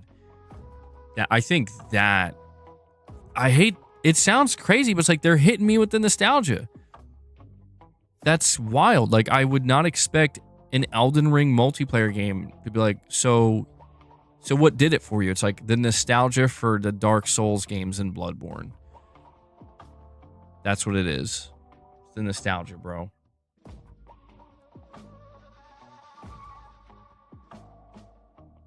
I would love to see Dark Souls 1 maybe get like a proper remake, but you know, then after, so if I do get Elden Ring Night Rain, I'm obviously still going to be playing Days Gone. There's no way I'm going to be finished up with Days Gone by the time that comes out, so I'll have to balance those two. Then going into June, it gets real, because that game Mind's Eye apparently is still coming out mid-June or whatever. Didn't get delayed as of now, and I am interested in it. Am I going to be finished with Days Gone by the time that comes out? And if not, am I going to try to balance 3 games? I'm going to try to play Elden Ring Night Rain. I'm going to try to finish up Days Gone and play Mind's Eye. Good luck with that. That's not going to happen. And then the big one, Death Stranding 2 is dropping at the end of June. So it's like, I don't like being in these positions. And this is another reason why I'm just like I'm probably going to like not take review codes in the future, where it's like, I can't play games this way. I can't just play games and just like move from one to the next to the next to the next. I don't know, man. I like to really sink my teeth into the games that I play and take my good old time with them. And I'm okay. I guess what I'm saying is like I'm totally okay being late to certain games. Some games I refuse to be late for. Some games I want to be there day one, but others I'm totally okay. Like, okay, I'll get to this, creating that backlog and getting to it a little bit later. But yeah, man, trying to play 4, 5, 6 different games at one time. No wonder you barely play any games. It's because I get overwhelmed, dude. It's not that I don't like playing different games. I do. It's just I feel like I hate when I go to sit down to play games. I don't want to feel like I'm being pulled in 5 different directions, And there have literally been times in the past, no joke, where I've sat down and I would have like a whole list of, just a whole list of games to play. And I'm just so overwhelmed. I'm like, I'm just going to I'll come back later. I'm going to go do something else now because I'm just like that. I'm stressed out. I don't even know what I want to play right now. There's too much shit to choose from. You're doing gaming instead of playing games. What? Nicodemus. I'm confused. He's got video game anxiety.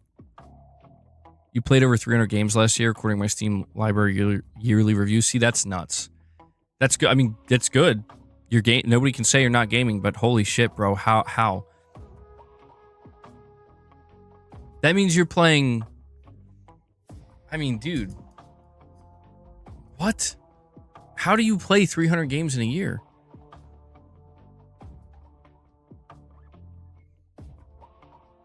You feel the same way? That's why Game Pass isn't for you? Yeah, well, that's what I mean. I'm like that with a lot of things, you know? Every time I go on a video streaming service, I'm like immediately overwhelmed. I'm like, okay. A lot to choose from. You flip from one to the other. Okay. Well, we'll see what happens, man. But let's talk about the secret PS5 project. Let's move on to that. I feel like I'm going to sneeze again.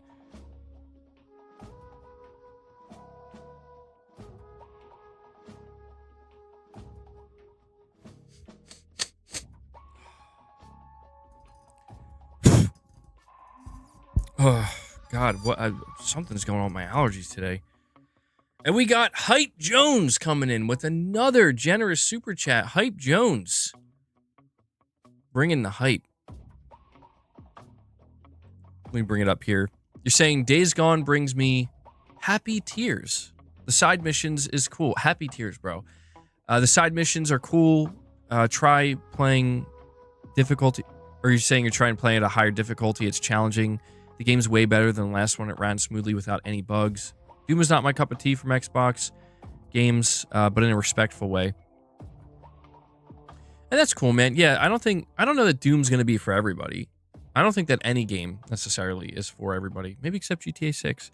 But yeah, man, I'm at a point when talking about Days Gone where it's like I don't want to talk about it anymore. Not in a well, it is a little bit depressing, but I don't want to talk about it anymore because I just feel like it's why I don't want to talk about games like The Order 1886 or at this point maybe even Bloodborne, right? Because it's like it's fine for things to just exist singularly in isolation. But yeah, man, it does feel like as I'm playing this game again, I'm like, this game, I understand that it got some criticisms, and even now still with the remaster, like there are still some criticisms. I know, I was just kidding. It's not GTA 6. But like, I think Ben Studio cooked, man. I do. I think that they made a great title. And I don't want to beat that dead horse of like, oh, you know, it didn't get a fair shake and what, like, you know, it's like, let's move on. And I get that. I don't know. There's a loop. There's a really solid gameplay loop that exists in Days Gone that as you're progressing in the game and progressing in the open world, like the loop solidifies itself more and more and more to where as you get really deep into it, you're like, holy shit. And I think most people who played it feel that way. I mean, maybe not everybody, but I think a lot of people walked away being like, this is really good.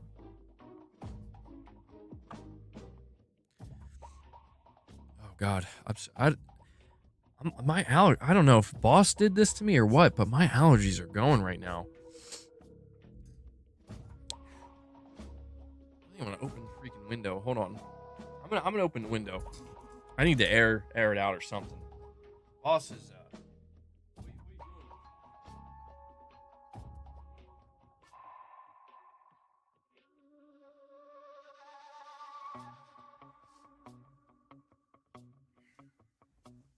So actually, I can't do that because it's pouring rain outside. So, guess I'm just gonna have to deal with it.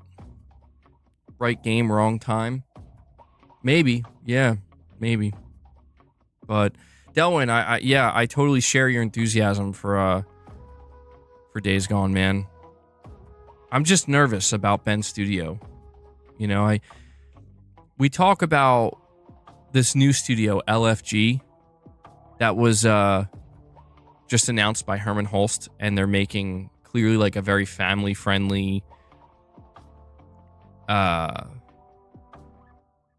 I don't know what kind of game they're making. They're making something that I'm going to assume is not going to appeal to most PlayStation players. It's going to be an attempt to appeal to a younger audience, a new audience.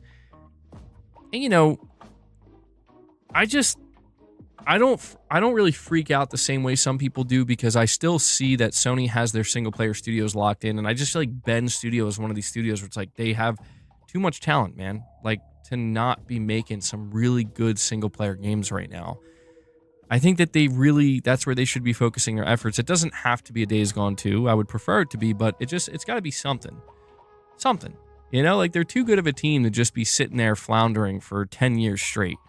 I hate seeing that shit.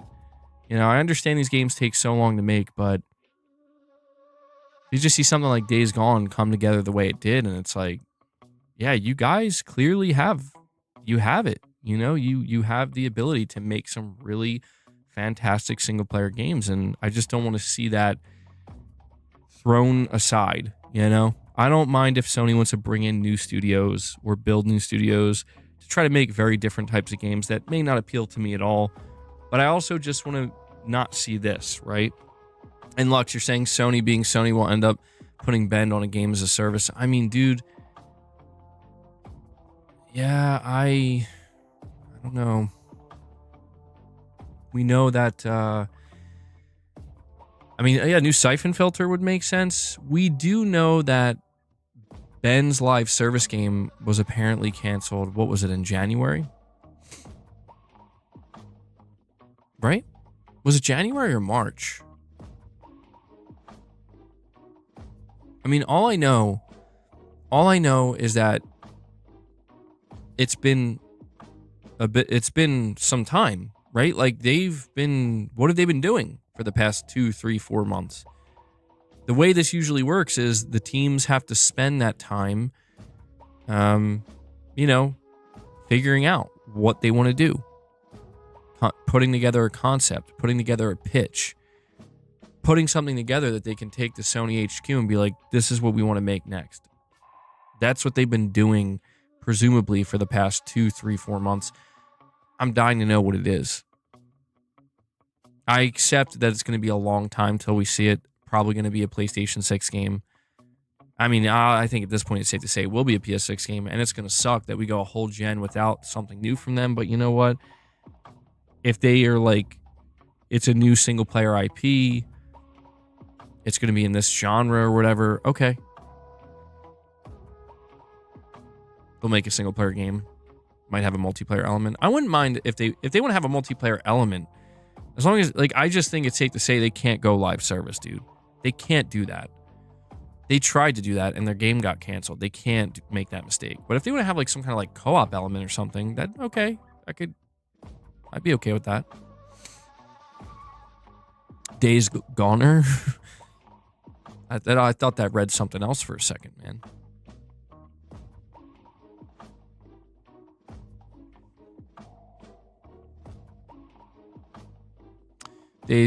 John Garvin was venting about Days Gone being bought at full price at launch, by the way, as the PSP Siphon Filter games were pirated millions of times and it killed the IP. Days Gone repeating history. Really? I didn't know that. That's what killed the Siphon Filter IP? Dude, yeah, Days Gone 2 with a co-op horde mode. I'm telling you, between Naughty Dog's no return mode and the Horde Assault mode in Days Gone, these games feel like they're perfect for some kind of co-op, man. Perfect. You wish we could customize Deke's outfit? Yeah, kind of weird that they never added anything like that. Hey, if they're going to make a sequel, take some notes. Make Deke completely customizable. Lux, you're saying a new Siphon Filter you play... Gabriel Logan's daughter going around apologizing for dad shooting people in the nuts with the taser. Epic.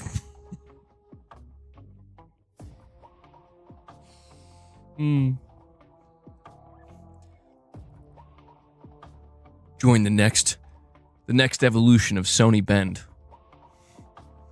Siphon Filtered. God damn, dude. Lux, you're too cynical. You're too cynical, bro. Finished first SP with Taser. I have the craziest memory of Siphon Filter, dude, and it's exactly that. I don't know. So, another cousin of mine who also passed away a while ago at this point, which is very unfortunate. But we grew up playing games together, and I remember I think he had a PS1 before I got it. Or I don't know, we had PS1s at the same time. I think he brought over Siphon Filter. He was like really excited to show me this game. And he's like, wait till you see this game, bro, Siphon Filter. He's like, wait till I show you what you can do. And I'm like, what? And he's like, I'll just show you. And he booted it up, and that's exactly what he was like, check this out. And he was like tasing people in the nuts. And you know what I always remembered about Siphon Filter though? Like when I was really young watching him play it, I was like, why does that run? It even as a young kid, I didn't have this exact thought, but I just remember thinking the way Gabe Logan ran, like looked really weird. Like the running animation looked something about it looked off-putting, and I don't know why. Do you know what I'm talking about? Like it just had this weird, it almost looked like he was like running in slow motion. Yeah, simpler times, man. Simpler times. I never did get into Siphon Filter, though. I remember, I think at that time, I was like, that's cool, bro, but can we, like, play Resident Evil 2? He ran like Steven Seagal. Alright, guys. I've been making you wait long enough. I do apologize. I'll probably be putting this in my next video. We have a report to go over here from PlayStation Lifestyle. Sony might be reviving a beloved PS3 series. A new leak suggests. Speculations are making the rounds that Sony is reviving a PS3 game series with a new entry for PS5. An ex-dev employee was seen advertising new jobs for Stellar Entertainment, a studio Sony partnered with on Horizon Zero Dawn Remastered, and who is currently making a AAA arcade racing game in Unreal Engine 5. Stellar Entertainment is mostly a support studio with remasters in its portfolio, including Need for Speed and Burnout Paradise. What's more is that the studio was founded by developers from Criterion Games, known for Burnout and Need for Speed. There are two possibilities here. Sony is reviving one of its racing IPs, or it's making a new IP. Fans are convinced it's the former, and that it's Motorstorm that's being revived. There are several reasons why fans think Motorstorm is making a return. For starters, there have been rumblings over the year that Sony wants to bring the IP back, but we should note that those rumors did not seem convincing, at least not at the time. Secondly, given Stellar Entertainment's current and past work, Motorstorm seems more in line with its expertise. The other possibility is Twisted Metal. However, Sony recently canceled a live service game in the Twisted Metal series, so we're not so sure about that one. So, yeah, guys, what are we thinking here? It's looking like it's going to be Motorstorm, dude. It's looking like it's going to be Motorstorm. I don't think it's a new IP because they're a support studio. I don't think you give a new IP. I don't think Sony greenlights a new IP from a support studio. I don't. That doesn't make sense. You look at their track record, and if the job listing flat out says an arcade racing game. And yeah, man, Motorstorm, I mean, it found some pretty good success in the PS3 era.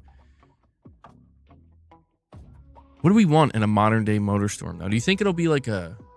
Let me see. Let me double check what the job listing says. A AAA arcade racing game in Unreal Engine 5. I mean, they don't say it's a remake or a remaster. So do we think it would just be like a brand new Motorstorm? Like a reboot or something? Or would it be like maybe a remake of the original. I would like to see a new one. I never really... One of the things I do remember distinctly with Motorstorm, and this is actually like a really fond memory I have. I remember back in like, what was it, 2005, 2006, around that time when the PlayStation 3 was first launching. I didn't get one at launch. I was more interested in the 360, but I still had interest in the PS3 in the sense that like that's the other major console.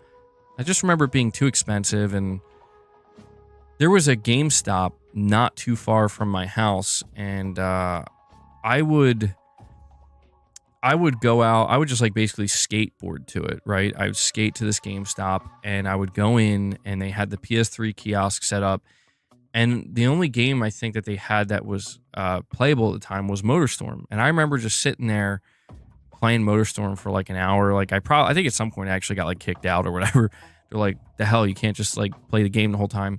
But I actually remember being like, man, this game's sick. I was like, this is a really good game. I was having a lot of fun. But I had already gotten the 360 at that time, and there was no chance my parents were getting me another console that was that expensive. But that's pretty much, that's the memory I have of Motorstorm, playing the shit out of it. And this wasn't like a one-time thing. Like I kept going back to that GameStop. Like I'm pretty sure they were getting mad at me. I kept going back there and playing Motorstorm on their freaking kiosk until eventually it just went away. And I was like, that was a great game, you know? I Am Ayoto comes in and renews his membership, bro. I Am Ayoto, thank you so much for that, buddy. Thank you. Appreciate it. That brings us up to 52 members on the day. So we're still climbing. We're going to be doing a members lounge after this, by the way. We will be doing a members lounge. So if you are a member, make sure you stick around for that. If you were gifted a membership, make sure you tune into it. So it wasn't good enough to get a console for it. No, see, look, I was much more excited for the 360 when it came out, but I wasn't opposed to getting a PS3. I just understood that I had to make a choice. You know, I had to make a choice because my parents were only going to get me one. And at the time, I mean, look, I don't think anybody would fault me. I don't even think the most hardcore PlayStation fan would fault me. Like, dude, the 360 was looking prime, bro. The 360 at the time was looking prime, and I don't regret it. It was awesome. I never did get a Red Ring of Death. I felt so lucky, dude. I remember I had multiple 360s, throughout the years, and never once. I couldn't believe how lucky I was. I never once got a Red Ring of Death. I was waiting for it. I'm like, it's going to happen. Come to think of it, I remember I went through a lot of different 360s and a couple of PS3s. None of them ever had any issues. Yeah, I know there's like the towel trick where you wrap the towel around it or whatever. Saying thank you for the stream, man. Currently on holiday in Iceland. And on the way back to the airport was real scary because of weather. Having a stream in the background calmed me down a lot. Oh, well, I see. I have no idea, man. I'm glad I could help. I mean, if it was your last moments, bro, thank God it wasn't. But if it happened to be your last moments, it's kind of crazy to think that I could have been like the last thing you heard. That's kind of crazy. But I appreciate it, dude. I do. Yeah, I never really think too hard about the different things people could be doing or are doing when they're listening to the streams.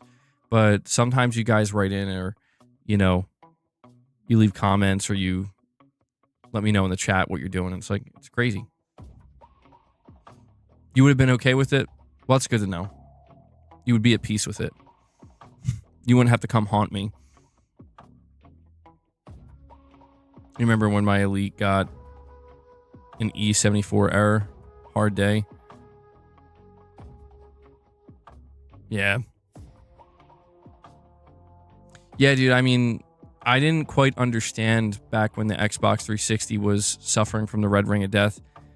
I actually, looking back on it, I didn't understand really much of what was going on, negatively speaking, with those consoles. I knew the Red Ring of Death existed. I didn't realize it was that severe. Like, I didn't know it was that widespread. And I had no idea that Sony was basically collapsing. I had no idea. Like, I was pretty out of the loop. I'm trying to think back to like if I had any inclination that Sony was messing up. The biggest thing I remember about the PS3 were two things. That it was coming out a year after the 360, and it was more expensive. Those, like, I was young at the time, and I just remember those were the two things that I remember I was like, oh yeah, I'm not getting that. Like, I'm going to go with the 360. And it's interesting looking back on it. I don't know if I would have considered myself a hardcore gamer, but I was definitely gaming a lot. And I was coming from the PS2. That's the craziest thing. I remember I was addicted to the PS2. I loved the PS2, but I was feeling the hype for these new consoles. And I remember those two things killed it for me, dude. And you know what's another really interesting thing? I didn't give a shit about backwards compatibility. Funny enough. I remember when the PS3, the original model, one of the big selling points was it was, it was backwards compatible with PS2 and PS1 games. And I remember I just like didn't care. And I had those games. So I don't know. Maybe I was like part of the reason why Sony was like F backwards compatibility with the PS4. Good times though, man. Good times. Your fat PS3 yellow. Was that called the yellow light of death after 10 years? PS3 Blu-rays decoders are great. It was cheaper than a Blu-ray player at the time.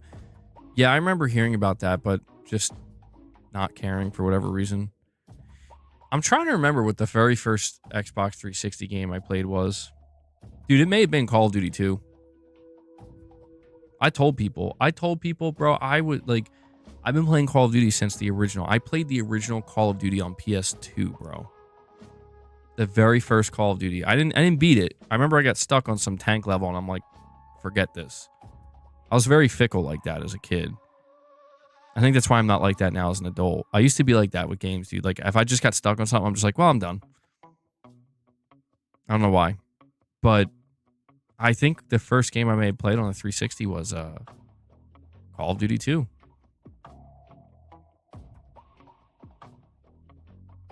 You know what game I played the shit out of Guitar Hero 2 on the PlayStation 2. And I remember Guitar Hero 3. Did Guitar Hero 3 come out for PS2? Good memories, man. Man, it feels like a lifetime ago. It really does. That's like crazy. I remember playing Resistance at a friend's house.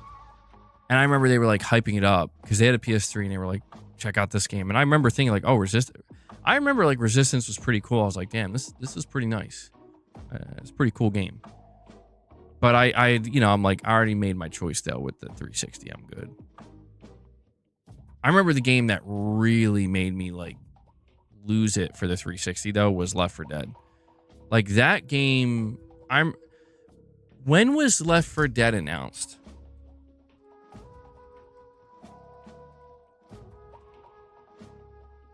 November 20th, 2006. Okay. Yeah, so Left 4 Dead, let me see, and the 360, the 360 launched November 22nd, 2005. I don't think I think I got the 360 in 2006. And I think it was like when I saw that first Left 4 Dead trailer, I was like, once I found out that like, yeah, that's not going to PlayStation, I'm like, oh, okay. Well, the choice is made. And yeah, dude, I loved Left 4 Dead. I loved it. That was one of those rare instances where like it lived up, bro. It lived up to expectations. I had the highest expectations for that game when it finally came out on the 360, and I'm like, this is like, and even back then, bro, like, you know, me and Megan, we were really, really early in our relationship. Like, we were just dating at that time as teenagers. But I remember, like, telling her, like, you got to get a 360. You got to tell your parents to get you a 360. We got to play some Left 4 Dead, bro. And she thought it looked good, too. And that's exactly what we did. She ended up getting a 360. I convinced her to get a 360. Or I think her brother ended up getting one. And he let her use it to play Left 4 Dead. And I remember we were playing that shit, like, back in 2008, and Left 4 Dead 2 in 2009. Good times. Dude, Back 4 Blood, yeah, oh man, what a disappointment. It could have been great, but it missed the mark. It missed the mark, dude. You still have all the Guitar Heroes and guitars, no drums though. That's awesome. Guitar Hero was so good. I think Activision like ran it into the ground though.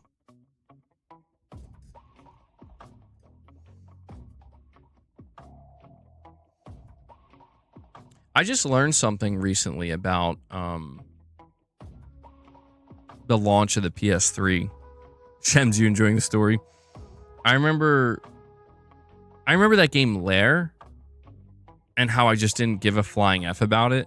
But I just learned recently that that was like a major launch title that was lined up for the PS3. And apparently, behind the scenes, Lair was turning out to be a pretty damn good game, but Sony was so jealous of the Wii's success and Nintendo's success that they were like, they literally demanded, they told the studio, I don't know the name of the studio, and they got closed shortly after. They told that studio that they had to make Lair motion control. And apparently the studio pushed back and said, we should give the option to turn motion controls off. And Sony was like, absolutely not. Factor 5. Thank you, pushing polygons. Yeah, and I had learned recently that apparently, because looking back on it, reviewers were saying that the game Lair, like the story and everything, was actually good, but the motion controls just didn't work. Like they were just garbage.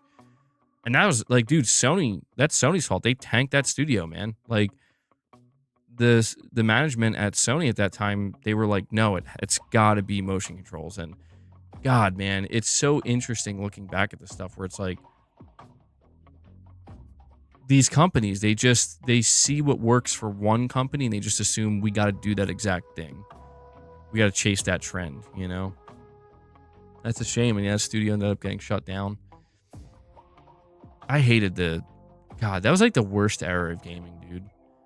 I know, well, loot boxes were pretty bad too, but no, I think the motion control era of gaming was the worst era. Like, I hated that. And I don't even blame Nintendo, dude. I don't think it's Nintendo's fault. It's these other, it was like Sony and Microsoft being like, we can do that too. Like, why? Just let Nintendo do what they're doing.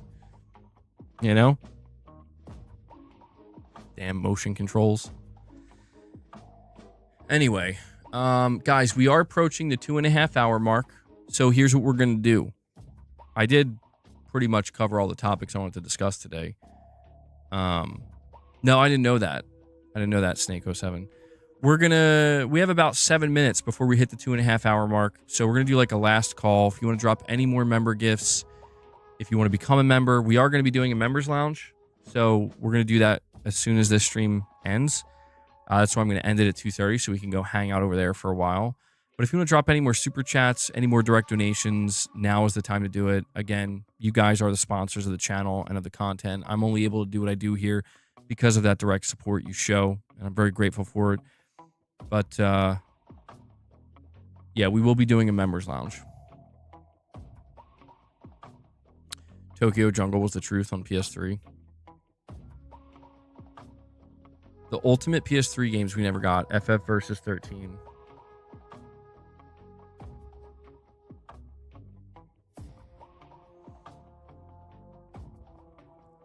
Call of Duty.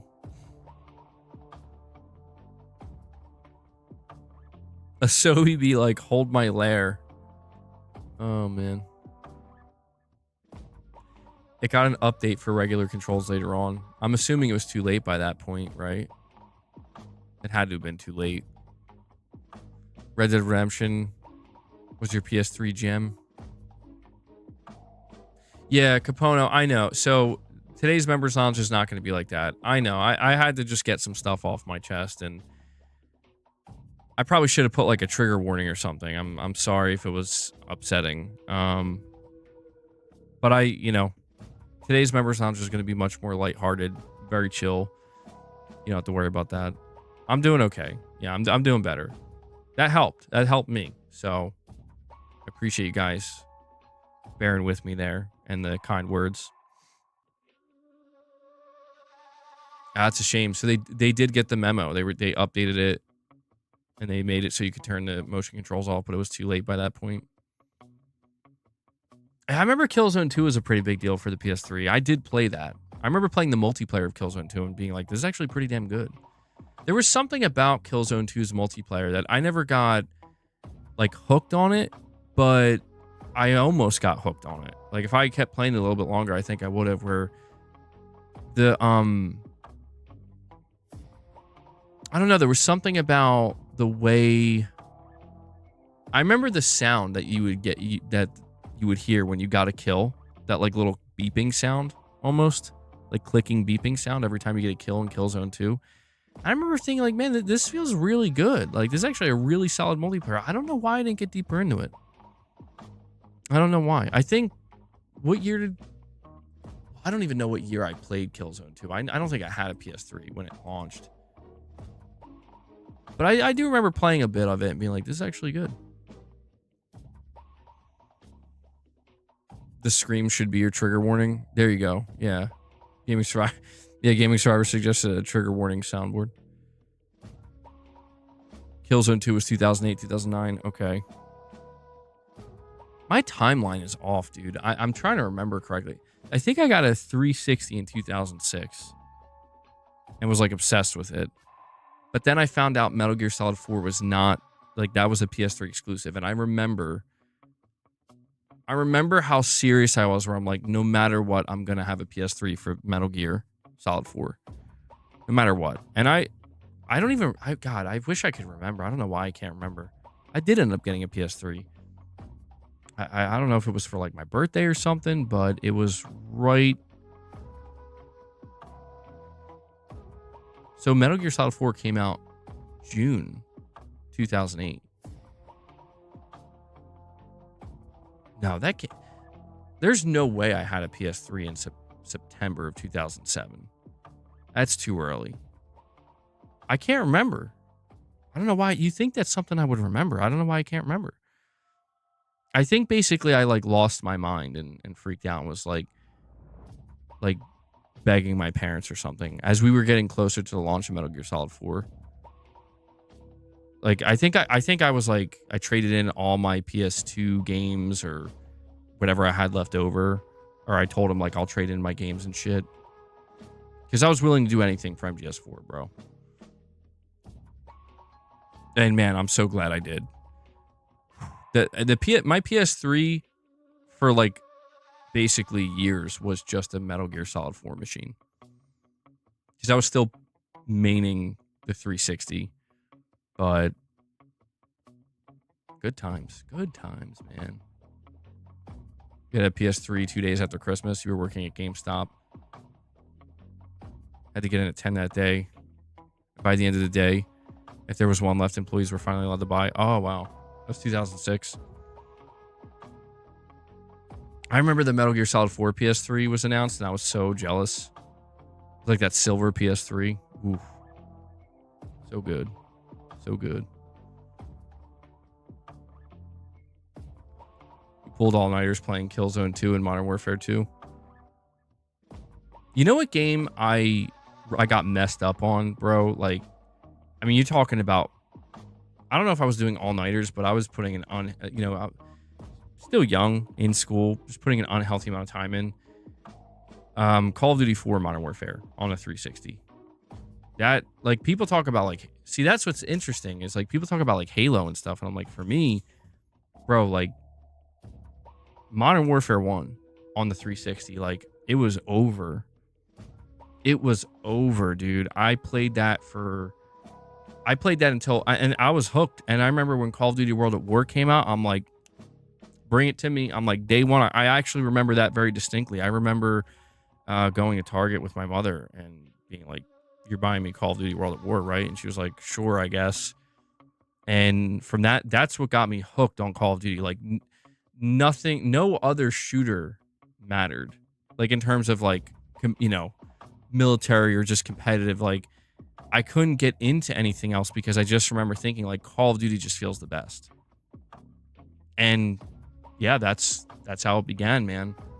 And I did play Call of Duty 1, 2, and 3. Although I don't know if I played Call of Duty 3. I played Call of Duty 1 and 2, and I said I got Call of Duty 2 for the 360. And I thought that they were like okay, but I remember when I played Modern Warfare 1, I couldn't, I was like, what did you guys do to my brain? What did you do to this game? Like, I played the other Call of Duties, but there was something about this one where I'm like, this is the greatest game I ever played. Like, I can't stop playing this game. I was helplessly addicted. Yeah, so I was there for MW2. I remember Black Ops. I was like stoked for that when that dropped on the 360, man. I remember around the time Black Ops 1 came out, that's when I was like, I got to get a pair of Turtle Beaches. You know, I got to get a Turtle Beach headset. Yeah, really good times, dude. Really good times. That's why I'm not opposed to multiplayer games, dude. Like, I've always been playing multiplayer games. I mean, for God's sake, I remember I was playing Metal Gear Solid 3 online, you know, on the PS2, thanks to my cousin. He was the one who got me set up online. He was like, bro, I'm over here playing PS2 online. Tell your mom to get internet, get a modem. And I was like, what are you talking about? And actually, it really took my cousin coming over, and he had to harass my mom to convince her to do this shit. And he said he would set it all up, and he did. And then I was playing online. I'm like, oh, this is sick. I didn't even know you could do this. Fun fact, on my PlayStation 2, I remember buying Socom 1. Do you guys remember when Socom 1 launched? They had the it shipped with that little headset, that little dinky headset you would wear, and you the whole gimmick was like you could give commands to your AI, Navy SEALs or whatever. Does anybody remember this? All right. Well, we hit the 2.5 hour mark. This is where I'm gonna put a bow on it. Robert knows. You guys, some of you guys remember. All right, a lot of you guys remember. This is good. I remember I thought that was the coolest thing as a kid. I'm like, this is the sickest shit I've ever seen in a video game. And then I was like so disappointed in it. Like, I'm like, this like barely works. I don't know what I'm doing. I don't know. It was, I gave into the hype a lot of times, but SOCOM was good though. I just sucked at it. One last thing I'll say before we wrap it up. Do we have any... That's a disturbing sentence, Hanzo. Do we have any Rainbow Six Vegas 1 and 2 fans here? Any Rainbow Six Vegas players? Now, you want to talk about another multiplayer game that I got helplessly addicted to? Holy shit, I got addicted to those games. I got so addicted to those games, bro. Oh my god. And I remember, like, years went by with no Rainbow Six Vegas train. I'm like, what are you guys doing? You can't do this to me. You got all the achievements in 1 and 2? Oh, yeah. We probably played together Whiskey Gaming without even knowing. Actually, I did play that on PS3. That was one multiplayer game I remember I got on PS3. Or I don't know. I think I had it for both. That was one of those rare instances where I think I played... I think Vegas 2 I ended up playing on both. The first one, I think that was... Did I get Vegas 1 for PS3? We probably did play, though.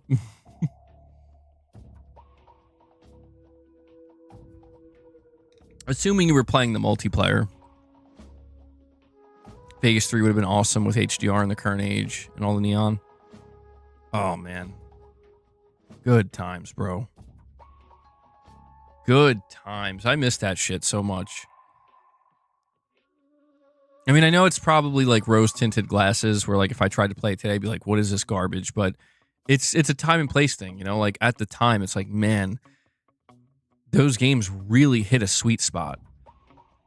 Your addiction to Counter-Strike was back in 02, 04. I never really played Counter-Strike or, like, never got deep into it. It's probably a good thing I didn't. That's probably a game I would have got helplessly addicted to as well. One of the things I remember loving about Vegas 1 and 2 was the customization. like how you had this linear progression of like you leveled up and you just got more camos and new weapons. And this was like prior to microtransactions and stuff like that, where you would buy a game and there would just be a complete multiplayer experience from top to bottom. These Fortnite kids will never know. Although I'm waiting to find out we get some Rainbow Six operators in Fortnite next, right? So anyway, all right. I extended the stream a little bit. Guys, we're going to head over to the members lounge. All right? It's going to be a more upbeat, more chill members lounge than last time. So don't worry. People would shoulder corners, though. That shit was annoying. Oh, yeah. Oh, trust me.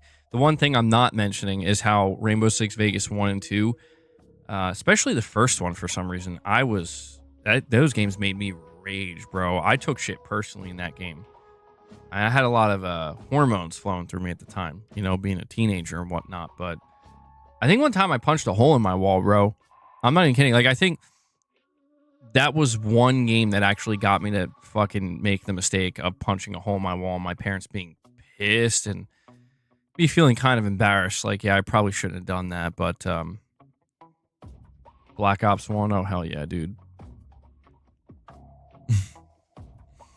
Promise a chill member stream, drop some heavy shit on them. All right, guys, that's going to wrap up today's stream, though. We are going to head over to the members lounge. So if you are a member, make sure you have notifications turned on or just, stick around on the channel. I want to make sure to give a thank you to everybody who dropped support today. We hit 52 members, which is incredible. Thank you guys so much for making that happen and crushing 2 goals. Oh, wow. Is this guy serious right now? Look at him. Look at him. There ain't no way, bro. Thank you to anybody who dropped super chats, direct donations. Seriously, guys, I can only do this because you guys make it possible. I'm very grateful. It's really an awesome thing to be able to hang out like this and talk gaming. So thank you. I also want to make sure to give a shout out to Devil Shooter, who does the timestamps. If you guys see him in the comments, show him some love. Give him some thanks. I know he appreciates it. And yeah. So that does it. Hit that like button as you're heading out, and I'll catch my members in the lounge in just a couple minutes. And to everybody else, we'll be back here with another stream on Sunday, and maybe, just maybe, we'll finally talk about that PlayStation Showcase. I've been hoping that we're going to get a rumor, you know, and we're 9 days into May, and there's nothing, so starting to get a little nervous, you know, tweaking a little bit, you know.